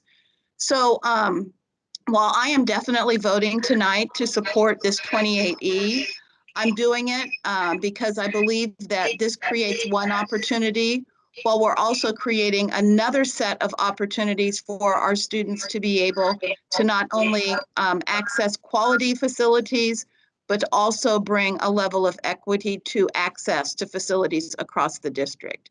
So those would be my final comments, Madam Chair. I also understand us to call this to a vote, but on advice of our, Rob had said, you know, we have to follow Iowa code and the way that it's been interpreted. And so we were to not follow that code and call for a vote, that we're actually, you know, potentially disenfranchising other folks who didn't. So I think, you know, these are things, and we have to, you know, we have to follow Iowa code. We can't disregard that. You know, we're held accountable to that so that is the last comment that I have. If board further comments, I will go ahead and ask Ms. Jenkins to call a vote on our amended motion on our consent agenda this evening. Ms. Anderson, Yes. Mr. Barron,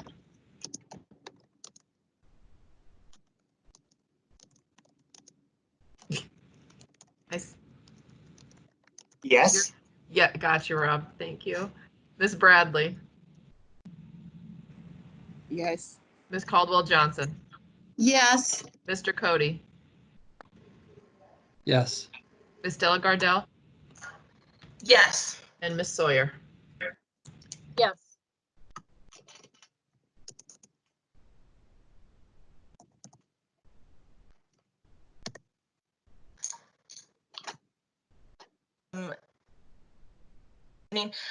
The consent items are approved 7-0. Next, we need to visit item C6 that was pulled from consent. So I will entertain a motion and a second on this item. This is Sawyer, so moved. Caldwell Johnson, second. We have a motion by Sawyer and a second by Ms. Discussion or questions regarding this agenda item.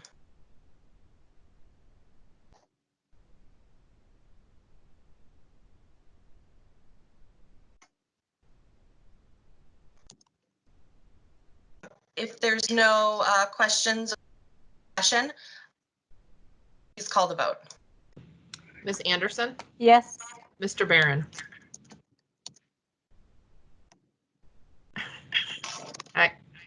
Shake your head. Yes.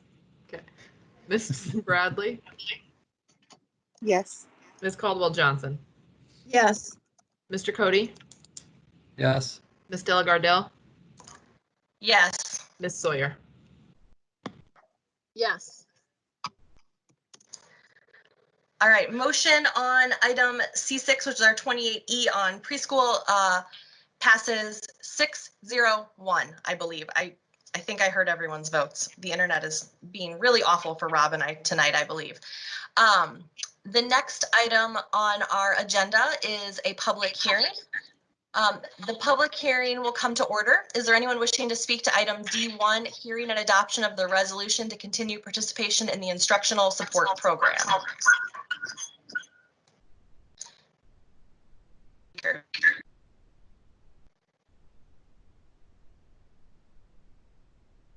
All right, hearing no one, I will close the public hearing. Dr. Ahart, or Superintendent Ahart, would you please introduce the matter?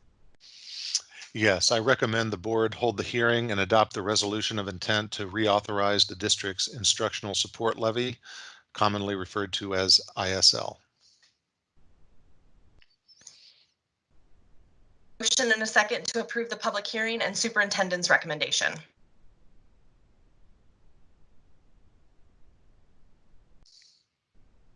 Move approval. Second, Caldwell Johnson. We have a motion by Mr. Barron and a second by Ms. Caldwell Johnson. Any questions or discussions? Please call the vote. Ms. Anderson? Yes. Mr. Barron? Yes. Ms. Bradley? Yes. Ms. Caldwell Johnson? Yes. Mr. Cody? Yes. Ms. Della Gardell?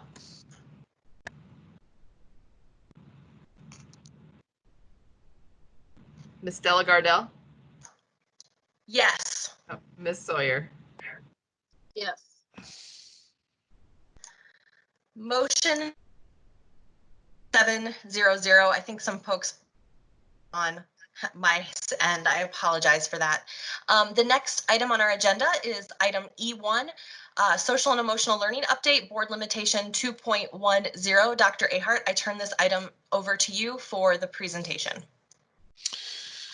Thank you, Kirsten. We have a report on progress toward meeting board limitation 2.10, which is actually the board's first policy relative, specific to social emotional learning.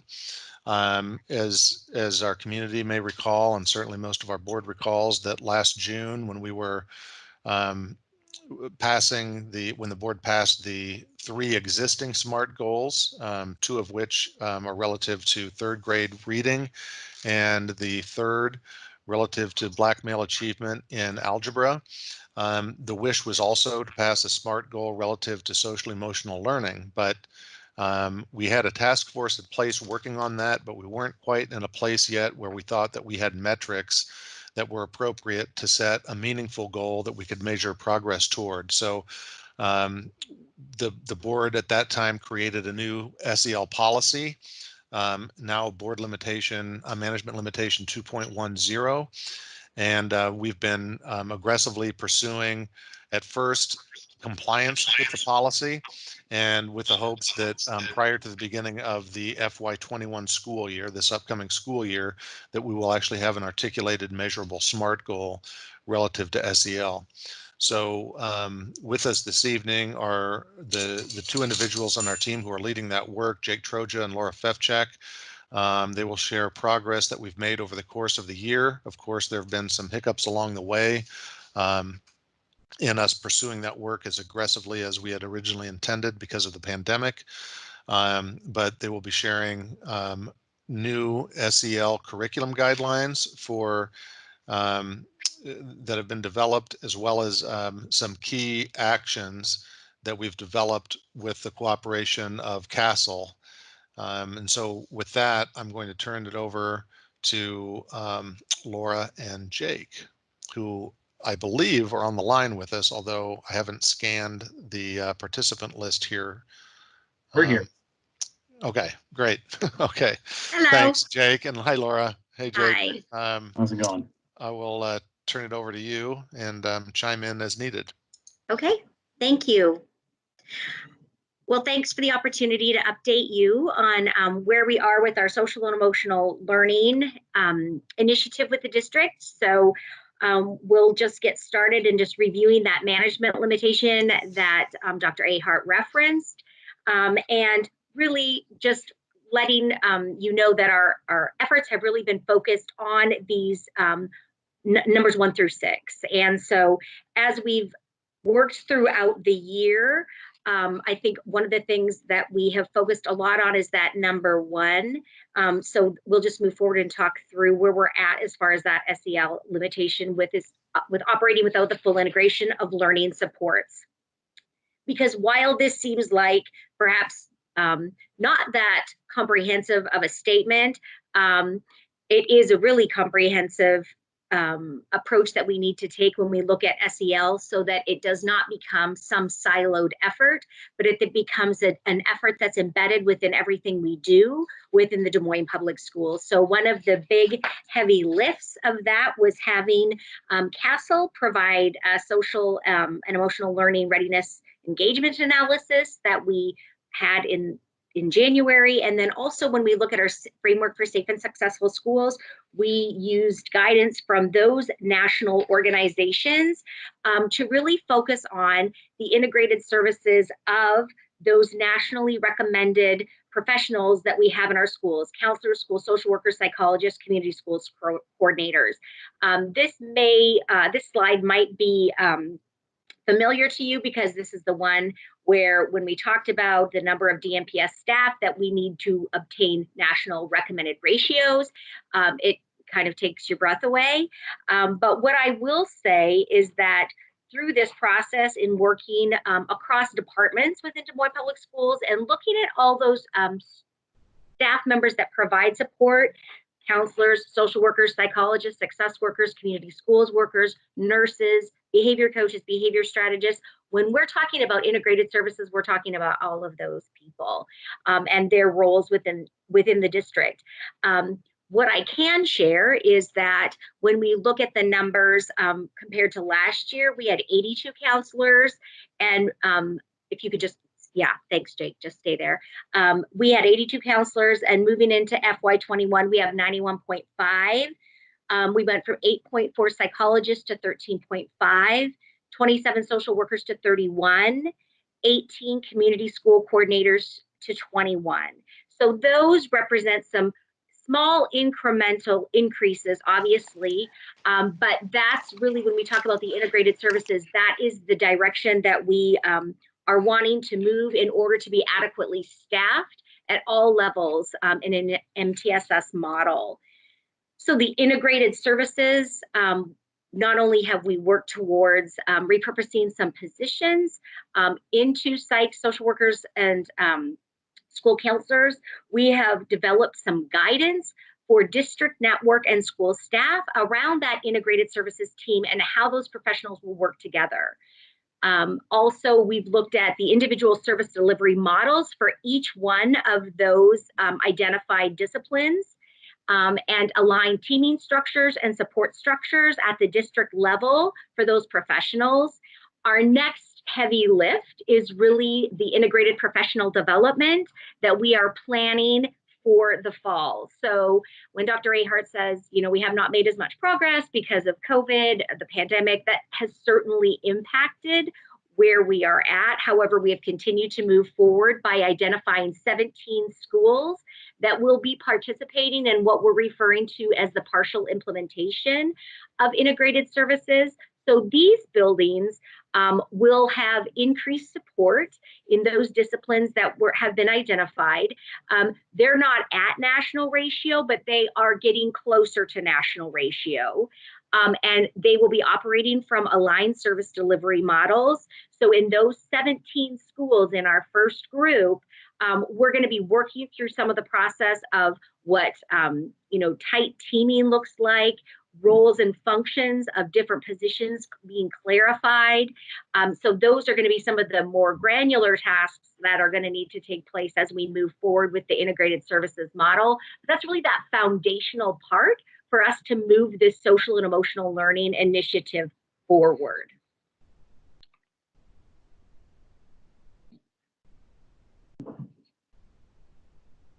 Jake? Yes, I'm having a little technical issue on my computer. Oh, sorry. That's okay. I apologize for that. So yes, I'm going to update about the plan here for around professional development. But as you're aware, board, we've been working on a plan that's more than just the professional aspect or the professional development aspect of SEL, but looking at how we implement SEL successfully across the district. over the next 5 years. So I just wanted to take a few minutes and kind of point out some of the research that we've been doing. And Castle is one of the partners that we worked with, and they have provided really 4 focus areas on when we look at implementing SEL across the school district. And they have those broken down here on the slide in front of you, but really building about foundational support and planning. It lays out the key areas in each one of those. The second focus area is strengthening adult SEL capacities. The third one was promoting SEL for students. And the fourth one is the continuous improvement piece. Each one of those pieces of Castle's 4-part SEL district initiative plan has those key areas, and we've been using those key areas to help our planning process. We've actually developed work teams in each of those 4 areas that have helped us kind of map out the next 5 years. In addition, we've gathered feedback from our community problem solving group in those areas as well. And just to kind of give you an idea of what those areas involve, since we were talking about professional development, each of those areas comes with a rubric around implementation. So the district is able to see and guide how are we making progress and where are we on the national rubric that Castle provides. So what we wanted to do is spend just a few minutes on each of those 4 areas and kind of lay out the large action items that we wanted to complete over the next 5 years. And the attachments to today's meeting, the board, you were given the full large action items over the next 5 years. So multiple bullet points for each focus area, but I just wanted to spend a few minutes and highlight the key ones over the next 5 years. So in the planning process for next year, our major key actions, we'd like to look at the partial implementation of integrated services that Laura spoke to. We also like to create a strategy on how we're going to reach ratio, which if breaking down the next 5 years, it's roughly 45 staff members a year that we need to find and implement into our integrated services model. By 2022, we'd like to have a full pilot of integrated services. So we're doing a partial pilot this coming school, or we'd like to have a full pilot where we see national ratios in place and we see professional development aligned, and so that those models can really be at capacity. And again, we look in 2022 like to align those safety and behavior policies. So again, reflecting on and embedding SEL into our policies, not only for school policies, but then other policies that we need to review across the district. By 2023, we'd like to have 50% of schools within ratio. By 2024, we'd like to have 85% of our students within that national ratio. And by 2025, 100% of our schools, our goal is to have 100% of our schools within ratio. And by ratio, I mean the recommended national ratios for those key programs in the integrated services. For the planning, which is really, this is about adult SEL. So next year, we're really focusing on district and building administration, and we like to infuse the 3 signature practices, our Castle's key practices into SEL development, into our staff professional practice. And by 2022, some of the key actions we see there is we'd like to bring some professional development to building level staff at that point. We'd like to involve community and parents professional learning together with our adults in the school level and across the district. And we'd like to see the 3 signature practice be embedded into our PLCs across the district. By 2023, we'd like to have SEL learning involved in the onboarding process for new staff. 24, we'd like to see differentiated PD for all staff members at that point in time. And by 2025, one of our things is to look at refining our PD for full implementation. At that point in time, we should be fully implemented with pre-K-12 with students, and we'd like to refine our plan on professional development at that point. And again, these are just the kind of the key highlights for those years. If you go to the plan that we submitted, you'll see all of the action items that we're working in chorus with each other. For the implementation of SEL, which I think is where folks are probably curious about, when will we see, or when was the district planning to implement SEL with students? Next year, our focus will be looking at developing a standalone scope and sequence for SEL. The board, you've been made aware that the state of Iowa has provided competencies that they developed with Castle that really kind of give us an idea of end measures that are banded across pre-K-12 years. We need to look at that and see what addition to that do we need to add to our district framework, what resources do we need to have set aside for that, what practices and what monitoring tools will we be using. So we need to spend the time and build that this coming school year. Also, we'd like to adopt those competencies across the district in pre-K-12. By 2022, we'd like to have a pilot in SEL in our pre-K-5. The reason that that's next year is that we'd like to align that with our integrated services work. So we'd like to pilot SEL in the schools that are closest to those national recommendations, as that's the way, again, not only research supports, but CASEL has suggested that for SEL really to be successful with schools, you would want to have those tiers of supports fully implemented and fully staffed. By 2023, we're looking at full implementation of pre-K-5 SEL instruction with students, and we'll be piloting that year in 6-8. By 24, full implementation pre-K-8 with a pilot 9th grade through 12th grade, and by year 5, we would have full implementation of pre-K through 12 SEL instruction for students. Lastly, the review process or the continuous improvement. This coming school year, we'd like to have set goals, short-term and long-term goals, and know that we've engaged with the board around that discussion, and I would like to continue engaging in that discussion so we can set some priority goals. And we'll continue along with that community problem solving as a monitoring device for our progress, but also as a check and balance of, are we hitting the mark with the work? 2022, what we'd like to do is align student assessment. So we'd like to make sure that our assessment tools that we've been using with Panorama align with the outcome measures that we're looking for per grade level. So that corresponds with building that scope and sequence pre-K-12 so that we can align those monitoring tools and report those outcomes out to stakeholders as appropriate. In addition, in 2022, we'd like to pilot a stakeholder survey. There is the perspective of parents and community members on the growth of SEL within the school district is one important piece of continuous improvement, and we'd like to pilot that year. By 23, we'd like to have a full implementation of a stakeholder survey. By 24, we'd like to create monitoring metrics for implementation. And by 2025, we'd like to be able to reach the board goal that was set, hopefully here back in 2021. Next, we'll just take a few minutes to update where we are in that curriculum work, which was also a guide that we have attached to the board minutes. Like we mentioned, this coming school year will be the year really around several key items around curriculum. One is building up that scope and sequence, adopting competencies, starting to find pilot materials and resources that we can use within schools, and planning for that full pilot the following school year. This slide is just helping folks and making sure that we're having a common language around curriculum and what do we mean, and that by curriculum, we're adopting that it's more than the resources that are available to staff to help provide instruction to students. It is around what are the competencies or the progression and skills that we should see across grade levels with all students. What are the major themes that we're going to be addressing within that work? How will we use research-based practices in modeling behavior?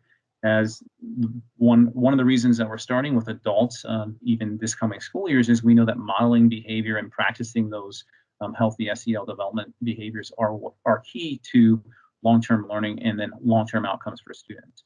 Adults can't model those behaviors, that's where we need to start.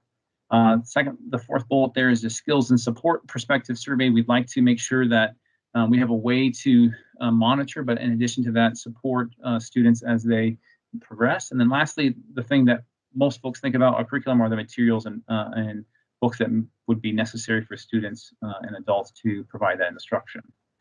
So what we did in our small work team this year that developed some basic guidance that really is going to help us stay together in this work as a whole district for this coming school year. So for the 2021 school year, we created district-wide guidance in all of those areas that we just discussed in curriculum that allows school leaders and school personnel to see what things are we promoting and how are we staying aligned to this work. So, for example, we focused on approaches and practices over resources. So this coming school year, we will not be saying all schools must purchase or here is the curriculum that we want to push out to schools. First, we want to focus on, again, the adult SEL piece, but also focus on what practices and approaches that we can already implement at the adult level and then translate that down to the classroom level. And then we've narrowed down the resources that schools are using. So we did a survey with all of our support staff that have provided SEL instruction for the last few years. In addition to that, we also asked schools to provide that information to us. And we're able to see all the resources that are out there in terms of instructional materials that help support the instruction around SEL. And what we were able to do was just narrow down across the district what things we would approve for purchase or approve to be used with students around SEL. And those really came down to a few things. One, they are CASEL approved. So the approval process for CASEL is quite rigorous for materials to pass and be promoted as materials that align to the CASEL competencies. It has to have research base that shows positive outcomes. It has to be available for widespread use. And there's a whole bunch of criteria that CASEL runs those resources through. And additionally, we looked at resources that are currently already used within DMPS, things that we already have in our schools buildings that align to CASEL and are CASEL approved. And the third criteria they looked at is we asked practitioners, that use the resources, do you like the resources? Are they good? Are there, is it easy for distributing the resources? Can you get students connected to the resource? So we use that criteria and that feedback from staff that are providing instruction across the district to help narrow down this guidance for this coming school year. We see this guidance really as something that will be modified and changed over the next couple school years as we start to, one, figure out the competencies and how those are going to be laid out pre-K-12, and two, decide what resources and practices we'll be promoting and monitoring over the course of those years. So this will be an ongoing improvement document, but for this coming school year, this is the guiding document that we developed to help schools stay aligned as we pursue the improvement around SEL.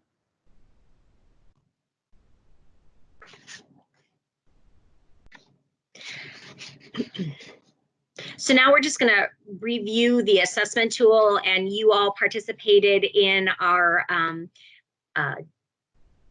session with Panorama about a month ago, and this slide just represents those areas that we surveyed our students and our staff around the social efficacy, social awareness, emotional regulation, student supports and environment, looked at sense of belonging, teacher-student relationships, school climate, rigorous expectations.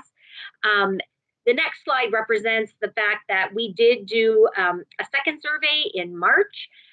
We did have low participation. However, there's still good baseline data to establish a social emotional goal. So, we're hopeful that when we were meeting with Panorama that you had some of your questions answered. I think when we meet with them, we end up with more questions, but we do feel like we are in a place where we could make a proposal around some different kinds of board goals that you may want to take into consideration. One of the things that I will add that I forgot to add when I was speaking earlier was another thing that we have done in terms of progression towards meeting this board goal and limitation is today we spent a good deal of time interviewing some good candidates for the social emotional learning coordinator position. So hopefully by the end of the week, we will have someone who's in that position that will have a decision made around that. So that is certainly helping us to move forward as well. When we met with Panorama, I know that they talked about some different types of goals. And so Jake and I did draft some goals that we could potentially look at moving forward. We looked at those from the perspective of like a ratio goal when we think about the integrated services that we've discussed. A staff perspective goal was one of the things that we heard the board talk about when we met with Panorama, as well as a student perspective goal. I'm not exactly sure how you would like to talk through these. If this is something that you want to take a little bit more time, if you would like us to send you those proposed goals, we can certainly do that. I'm just not sure procedurally what the next step is, because I know it's a really big decision. And so I will just share that when we think of that ratio goal that we talked about in terms of having staffing levels at nationally recommended places, by July 1st, 2025, 100% of DMPS schools will meet or exceed the national recommended ratio for each of the core student services support staff positions: psychologist, social worker, counselor, community schools coordinator. The staff perspective goal goes back to what we already asked our staff about on the Panorama survey. By July 1st, 2025, staff perspective on resources for student support will be at or above the 60th percentile nationally. a staff perspective goal around professional learning for SEL. By July 1st, 2022, staff perspective on professional learning about SEL will be at or above the 60th percentile nationally. And the student perspective goal by July 1st, 2025, student perspective on teacher-student relationship would be at above for elementary, the 85th percentile, and for secondary, the 50th percentile. Those were some of the conversations that we had with Panorama following our board work session with them. They do, as we mentioned, provide some more technical assistance around what are appropriate, what are goals that we aspire to, but are also doable. And so they can help us with that as well. So those were just some of the things that we came up with to propose to you based on our conversations and some of your input when we met with Panorama. Jake, I'm not sure if you would add anything to that or your thoughts about that. Laura, I would just, this is Tom, I would just add that I shared with the board because we've gotten a little bit out of rhythm for a number of reasons with board meetings, so that I thought that we would do some further, because we had to cancel cabinet, our last cabinet meeting, that we would do some more processing at the cabinet level and then come up with a more cohesive recommendation for the board to recommend, for us to recommend to the board following our next cabinet meeting. So in the next 2 weeks, what I plan to do is to send to the board a more narrow list of potential goals that we can recommend to the board so that they can deliberate in detail at our first meeting in August, and then hopefully move to approval the first meeting in September. Thank you. I'm sorry if I muddied the waters by just spewing those things out. No, you did not. I mean, this is a lot to digest, and there's been a lot of Yeah. other things that our board has been attempting to digest in pretty short, rapid succession. So introducing those conceptually, I think, is good fodder, and we can certainly discuss at the board's will this evening. But that after we have a better chance as a cabinet level to to further digest those Castle recommendations and then come up with what we think are supportable goals for recommendation to the board, we can have a fuller discussion on August 4th.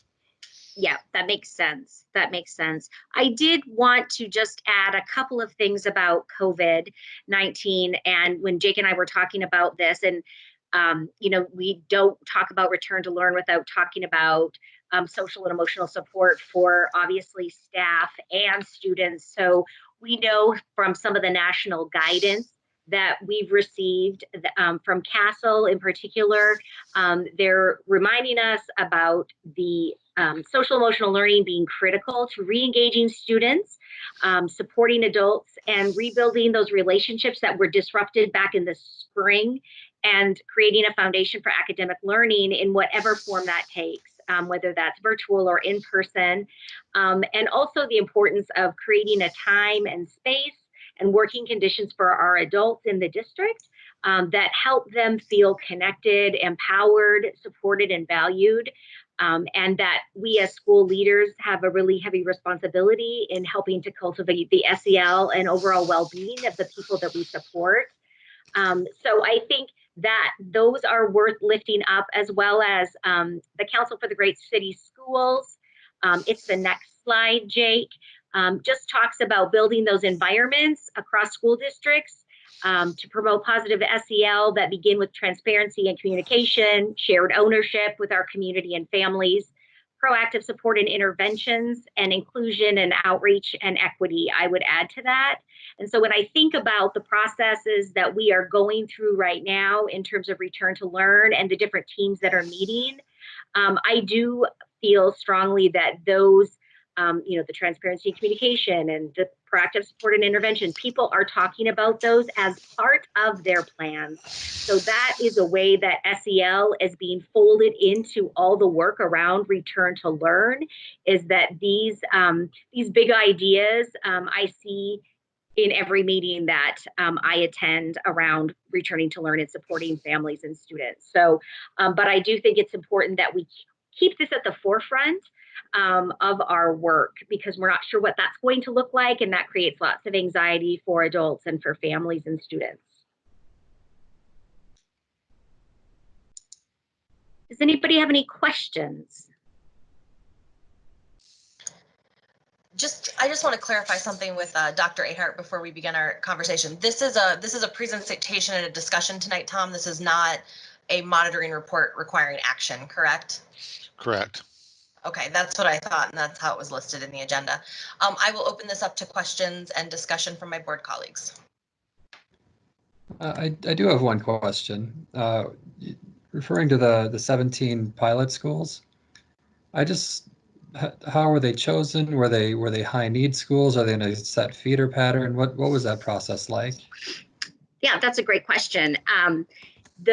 What we did was, when we sat down as an integrated services team, we looked at those schools that already had a number of those supports already in place that we could build upon. So, and we did look at feeder patterns to some extent. Like when I think about Brubaker and Hoyt, those are two schools that are involved.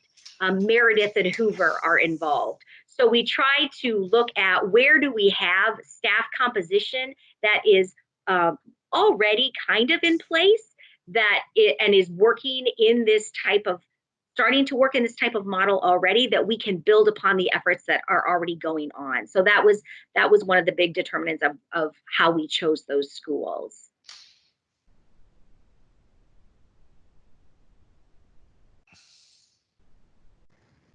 Thank you. Yeah, so this is Kelly. I have just a few questions. First being the setting of the goal. I was not with the board when you guys set your current goals. Describe for me what that process is, and how that's done, and if somebody could just clarify that for me, because I don't know that it was that the cabinet came forth and brought sample goals to the board. I felt like it was, at least from what I've heard about it, more of a group process in deciding those goals. Yeah, Kelly, what the initial step was, the board, after convening meetings with the community, identifying the priority areas, and then working collaboratively with the cabinet team and trying to define what are goals that meet that SMART standard, that are specific, that are measurable, that are achievable, that are time limited, that are relevant. And so it wasn't maybe quite like this. However, when we got to the SEL portion, we took a few stabs at it, and it was just very clear that we didn't really have the tools in place to write a goal that we thought was both meaningful and that we could measure against ourselves moving forward in a way that was going to make a positive difference for outcomes for students. So we've been engaged. So though that's what prompted the board to write this new policy, we've been slightly redirecting the work of the SEL task force, which was already in place, but now more focused toward compliance with the now articulated board policy. So what we're going to do is recommend some goals that we think make sense. And those are by no means the only choices that the board will have to choose from. They are going to be a starting point for the board having discussion. The board can choose to say these are no good, or these aren't aggressive enough, or these aren't hitting the right areas. All of that will be the case, but it's intended to be a collaborative process. And if we weren't under our current conditions, likely we would be having some in-person work sessions where there's a better avenue to, mix up board members with members of the team and kind of work through this in what feels more collaborative. Okay, yeah, I mean, I hope that they're pretty meaty goals in some ways, and not just doing better on a survey. So the other question I have is, I know, Jake, you had referenced, you guys took a lot of information, talked to other schools where they have resources, what works well for them, to try and get some ideas. Are those evidence-based practice models that you're looking at so that we can define that we making improvements towards goals, or that is an intervention that is successful? What we gathered information on was really towards that curriculum guidance piece. And so we were looking, yes, the evidence-based or resources that met CASEL's criteria, and those are evidence-based, proven curriculum that have positive outcomes, that have research that shows that. In addition, and there's, like I said, there's other criteria that they have to meet. So what we asked really was folks that are delivering SEL curriculum across the district, what resources are you using? We took a survey on that, and then we took those results, which there was many different resources being used. Many of them didn't meet the criteria of CASEL's criteria to be approved resource, and so those are ones that we didn't put on this kind of like a stopgap guidance for this following year. And the reason that we've kind of referred to that stopgap guidance is that we need the time not only to plan the competencies, because those are the state ones are provided to us. However, how those look over grade levels and how those are banded across time need to be localized a little bit with us. Specifically, if we think about CCR or college career readiness outcomes and the 21st century skills that are already spiraling throughout post-secondary or secondary schools, we have to just look at the alignment pieces. So we took the survey results in from them, and then we took those results and asked again further questions. Of these resources that met CASEL's approval, did you like them? What did you like about them? Were they cost effective and those type of things? And that's how we arrived at the guidance, just really for this school year. Moving forward, we'll definitely be promoting those things that are research-based practices. And again, those will really come from CASEL's guidance on not only practices, but resources and materials that they have available. Okay. I don't have anything else right now, but maybe later. Thank you. Other board colleagues?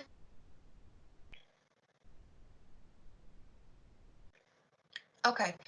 I just had something that Tom, I had visited with you about this, but the possibility of using AJ as part of our goal setting process, or looping in some of our student outcomes board focused governance work. Because if I'm hearing this correctly, we won't necessarily be setting a goal until 2021. Is that what I'm hearing tonight? Well, what I had envisioned was that we set a goal for this upcoming year. Oh, I guess my understanding was we'd be setting a goal this summer to potentially have in place for this next school year. Is that That's the still plan? that's Yes. yeah, that's still the plan. Yeah. Okay. Yeah. I think the confusion came to on the graphic we showed, that was the fiscal year. So we're in fiscal year 21 right now. So that's why it looked like maybe next calendar year. Oh, that's true. We're like 7 days into that, aren't we? Right. Okay. Yeah. Perfect. Yeah. And so I guess I would just want us to continue to have some work sessions, and maybe see how we can loop AJ in, because I really want to make sure that our goal is written as, what we want students to know and be able to do for our student outcomes. And so we just want to make sure that our goal is really clear. And so yeah, I don't have much else to say on that, but yeah, and I think I would actually advise that we use AJ for this process as well. Yeah. Sorry, did you say you'd advise to use AJ as well? Is that what you said? Yeah, I think that makes great sense, to follow as much as we can the same process that we used for establishing the first 3 SMART goals. Okay, great. I don't have anything additional. Do any of my board colleagues have anything additional on this agenda item? No? Okay, great. Then I am going to move us along to our next agenda item, because this one does not require action. The next item on our agenda is E2, notification of award of competitive quotes. I believe this is an informational item. Dr.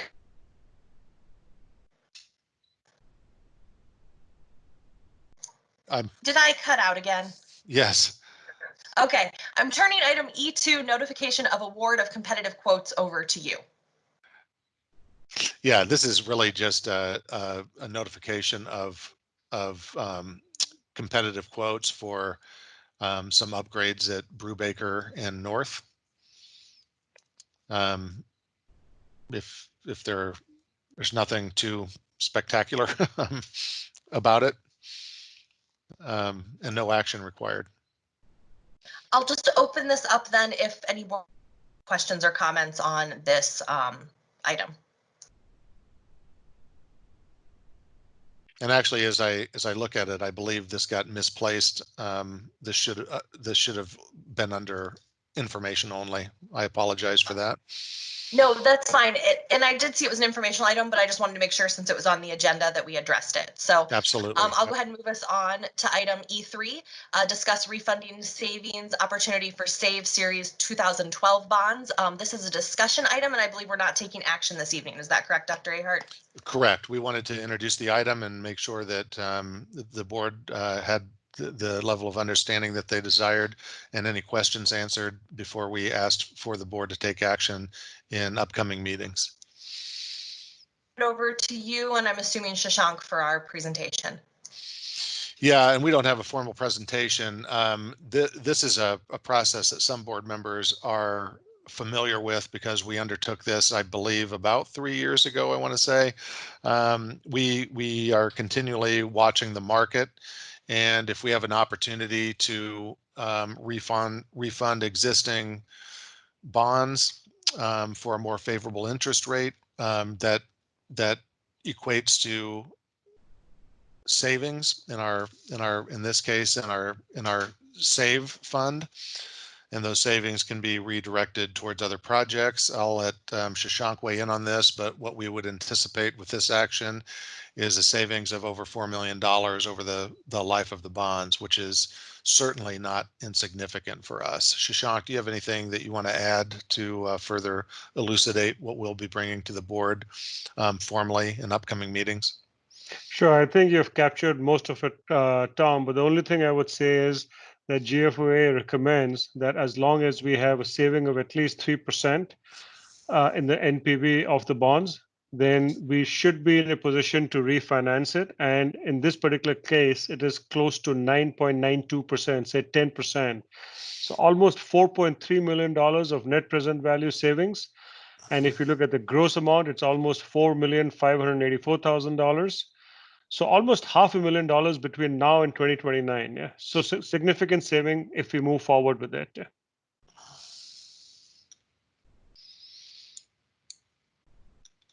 And again, there's no action being asked for. This is really informational at this time so that we've adequately introduced the item before we ask the board to take action in the near future. Okay, I'll open this up to board or discussion. Tom, it's a quick clarifying point. I think did we refinance some bonds maybe 2.5 years ago or so? I don't know if they were save bonds, but have we refinanced any bonds in the 3 years? Yeah, I don't remember the last time we did it, but I want to say it was about 3 or 4 years ago. And if you're remembering it, it was, yeah, probably 3 years ago. So this is something that we constantly examine, and anytime we have the opportunity. And as Shashank mentioned, if it reaches a certain threshold where the expense of doing it is significantly less than the benefit, then we try to bring that to the board as just a measure of good stewardship and an avenue to funnel more resources to our students rather than to banks. Thank you. If there's no questions or discussion on this item at this time, I will move us along, board colleagues. Okay. Next, we have a few information-only items that I want to direct my board colleagues' attention. Secretary's report on the petition to the SAFE funds. We also have an anti-racism and social emotional learning work that's happening in the district, as well as an executive summary racist town halls that took place, I believe, 3 weeks ago now, maybe? 2 weeks ago, yeah. Okay. That work Great. continues, and if you take a look at that executive, if you take a look at item 2 under information only, that'll sort of flesh out. There's a lot of work going on right now. A lot of it tied to the anti-racist town halls, not all of it.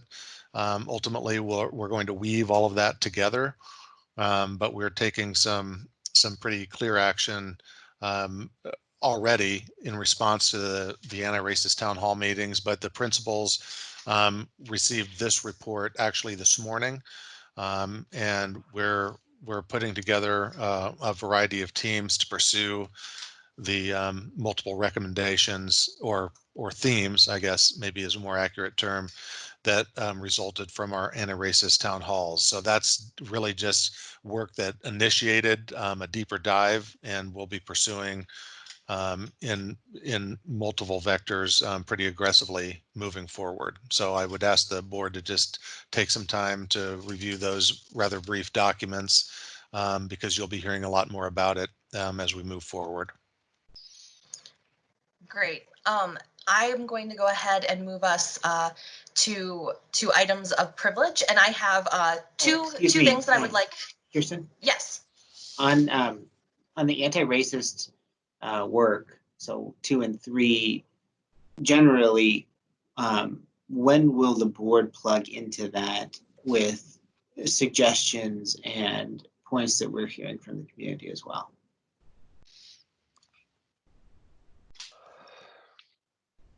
That's a good question, Rob. So we have one of the challenges that we're having, or that I'm having, I should say, right now is just input coming from so many different directions. And so the maybe the biggest challenge is actually ensuring that we're capturing all of that and then funneling that in a way that will productively move us forward and keep all of those voices engaged in the work. So I think in terms of what the board, is hearing and how does the board directly engage is likely something that that Kirsten, Dwana, and I need to discuss at agenda planning, and talk about how we create a pathway for board engagement, so that we're not veering off in different directions. Great question, and that's been a challenge for me and my team to wrap our arms around with everything that's been going on.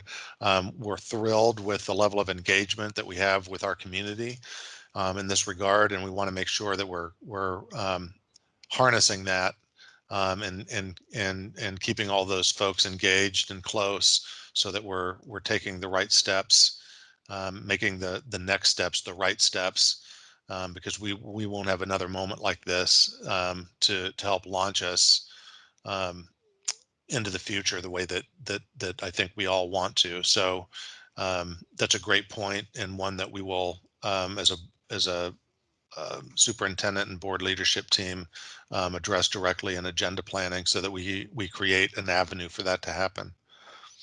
And Kirsten, that's just my off the cuff response, something that I had on my list for agenda planning. And if you have further thoughts, I didn't mean to steal the stage there.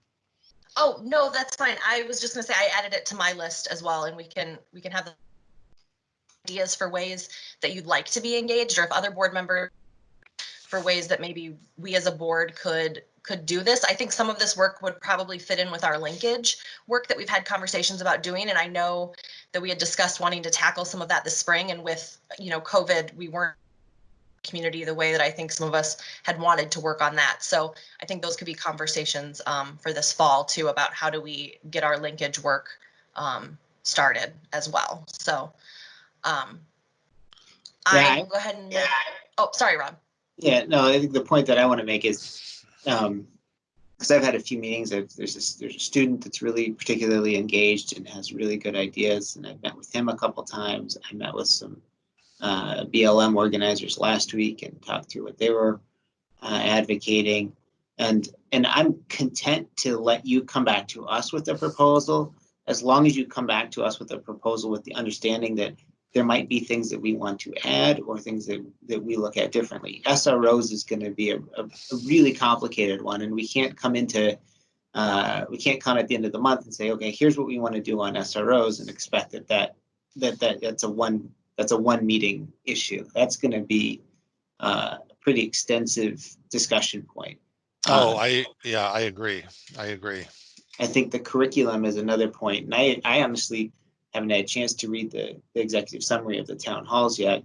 I read the other document, but I think making sure that the folks who are engaged at such a vibrant level at this point feel that the curriculum is representative of what they're expecting. Because I think there's things that I'm hearing that are asked for that we're not doing. I think there's things that I'm hearing asked for that we actually are doing, but people aren't necessarily aware. And I think we need to convene a pretty extensive process to get there. And that's just scratching the surface. And there's 6 other folks on this call who have opinions, really good, thoughtful opinions on this as well. So I'm the one thing that I'm suffering from, I guess, is just a lack of direction of where and how we're going. And I know I asked for this to be on because I want folks to know that some work is going on, and this is our last meeting of this month. So I just want to get a good feeling of that this is going somewhere. Yeah. I in response, especially to the SRO piece, that's definitely something that we need board discussion around before. It can't be a one and done thing. I just want the board to know we haven't had an opportunity to meet specific to that, but that doesn't mean that we haven't been actively, discussing that internally and trying to put some pieces in place so that we have some room for movement when we collectively arrive at what the right direction forward is. And I don't mean to bounce around, but then but I wanted to make a note on F1 as well. But if other folks had something to say on F2 or F3, I'll reserve for the moment. All right. I don't think so, Rob. Go ahead. So just on F1, so the idea here is we're Shashank has accepted the signatures as our board secretary. 7201, I think, was the number. We haven't done any work to verify those at this point. We're just, because they were short of the number that we received from the county auditor, we've accepted them, we have them, and that's it. Is that correct at this point? Yeah, working with legal counsel, what we were advised was if it was prima facie clear that they didn't meet the mark, that was the important piece at this point in time to report. We've reserved the right to do a deeper dive in the event that it's necessary to try to arrive at a hard number of legitimate signatures. So they're several hundred short of what we understand to be the threshold, and so it seemed to be an exercise in futility to do the hundreds of hours of work that it'll take to parse through signature by signature to get down to what the alternate threshold would be, and wouldn't bear us any fruit at this time. Yeah, anyway, that makes sense. So yeah, but we do have the ability to do that in the event that the situation would call for it. Yeah. Okay. Good question. That's understandable. All right. Thanks. I'm good on informational items. Thank you, Rob. I'm going to direct us now to items of privilege, and I have 2 things. One is a bit of share with my board colleagues. I've gotten a chance to tell all of you, and if I did, I apologize, but I will be working at Norwalk Middle School this next year, teaching 6th and 7th grade English language arts. I feel very fortunate to have this opportunity, particularly given the job market, and I know that there are a lot of folks that are still looking. So I feel very fortunate to have this opportunity. The other step that I wanted to do is I just wanted to say, so while Heather does not officially step off this board until the end of the month, this is her last public official meeting with us. And so I just wanted to thank her for her dedication to this board, to her friendship to me throughout this time, for all the good work that during her tenure. And just wanted to open it up to any other board colleagues that had similar remarks before we move on to any other items of privilege my board colleagues might have. So.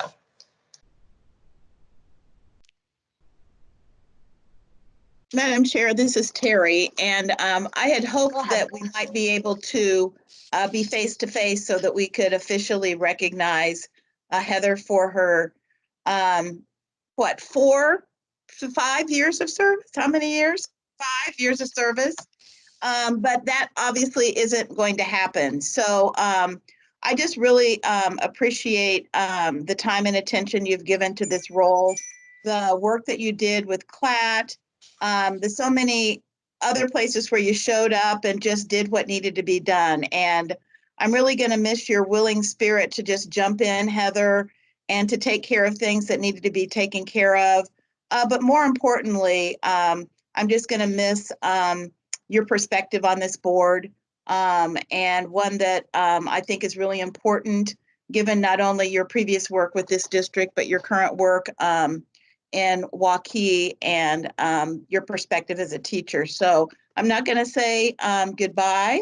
I'm going to say see you later, and wish you just much happiness and good fortune in your travels to Japan at whatever point you get to go, and hope that you will stay in touch, continue to stay logged in on Facebook so I can keep up with your travels and all of the wonderful opportunities and experiences you're going to have. And you will definitely be missed. But thank you for your service, and best of luck, my friend.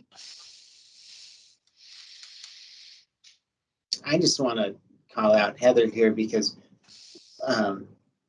I take a lot of pride in when I got elected in 2013, that I was the first Latino that got elected. 2 years later, Heather Anderson became the first Latina that ever got elected to any office in Polk County, and will forever be the first Latina that ever got elected to any office in Polk County. And to a guy who spends a lot of his time working on representation, electoral representation of people all around the state, that is no small thing, and something that she'll forever be able to take from her experience here in Des Moines.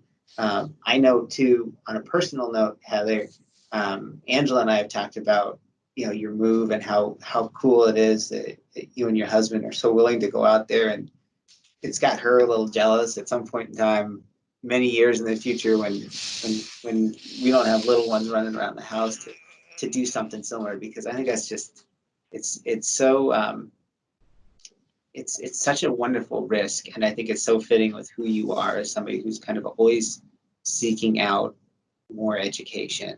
And so I'm grateful to have served with you on this board. I'm going to miss having you around, but I'll look forward to hearing how Japan goes next year, and enjoy the sushi, Heather.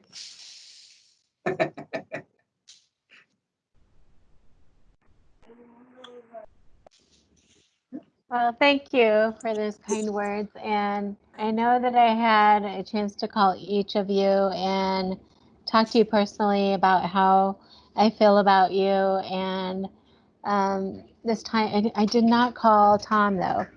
Tom, I will call you between now and later.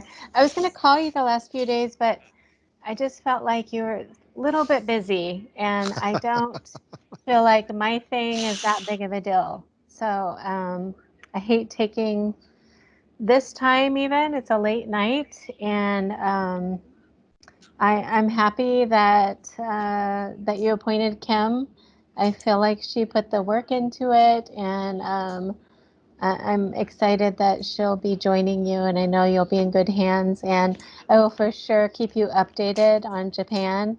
And I know that you'll still be doing great things, and I do feel, of course, bad or just kind of mixed feelings about leaving right now. It's a horrible time to plan to go and teach in a country that you can't actually fly to.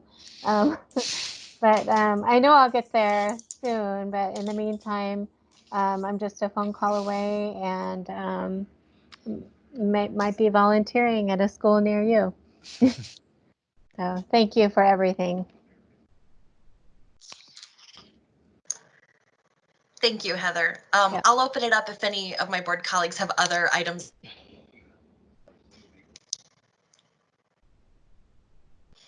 All right, I'll go ahead and turn it over to Dr. Ahart for the superintendent's report. Thanks, Kirsten. Actually, Heather introduced what I wanted to talk about, and I will try to keep this brief because I know this is this meeting's going a little later than normal. But Heather, there isn't a better use of time than a board member and superintendent communicating. And you should not. I want to echo what Rob said. Not just the fact that you're the first Latina elected official in Polk County, but the work of our board, and I tell all of our board members when they join the board that the work of a board member in DMPS is exactly like the work of the board member in any other district in Iowa, except it's about 10 times more complex and it's about 10 times as big, and it's way harder than anyone ever gives you credit for. I know that as a superintendent, I don't make your job easier sometimes, but I am determined that we will be the model for urban education. And if we're going to be the model for urban education, the work of the board is not going to be easy. But we're going to do the right work, and I'm going to try my level best to put the right work in front of our board. So we're in really challenging times right now, and our board is at, I would argue, at the epicenter of leadership in the community for all of the things that are most important for our community. It's a tremendous amount of responsibility, not to mention a tremendous amount of time. And whether they realize it or not, our community, not just those directly tied to DMPS, but everyone within the boundaries of Des Moines Public Schools and arguably all of Central Iowa and beyond, is relying very heavily on this elected body right here in Des Moines, who's on the call tonight, to lead our way through the pandemic, through the justified social unrest that we're all attempting as a community to navigate. And so whether it's what you signed up for or not, we have the right people on this board to do the right work. So this isn't exactly what I necessarily signed up for when when I became superintendent, and certainly when I decided to become a teacher many years ago. I'm not sure that I ever would have imagined being in the position that we're in right now. But to be honest with you, I'm grateful to be where we are right now. We have tremendous opportunity in front of us, and nobody is better positioned than this team to make generational difference, not just for our kids, but for our kids' families and for our kids' kids. I believe that that's the truth. So I just want to salute our board for meeting virtually, which is extremely irritating to me, especially if like me, you've been spending as much time in front of a screen and dealing with the erratic internet connections.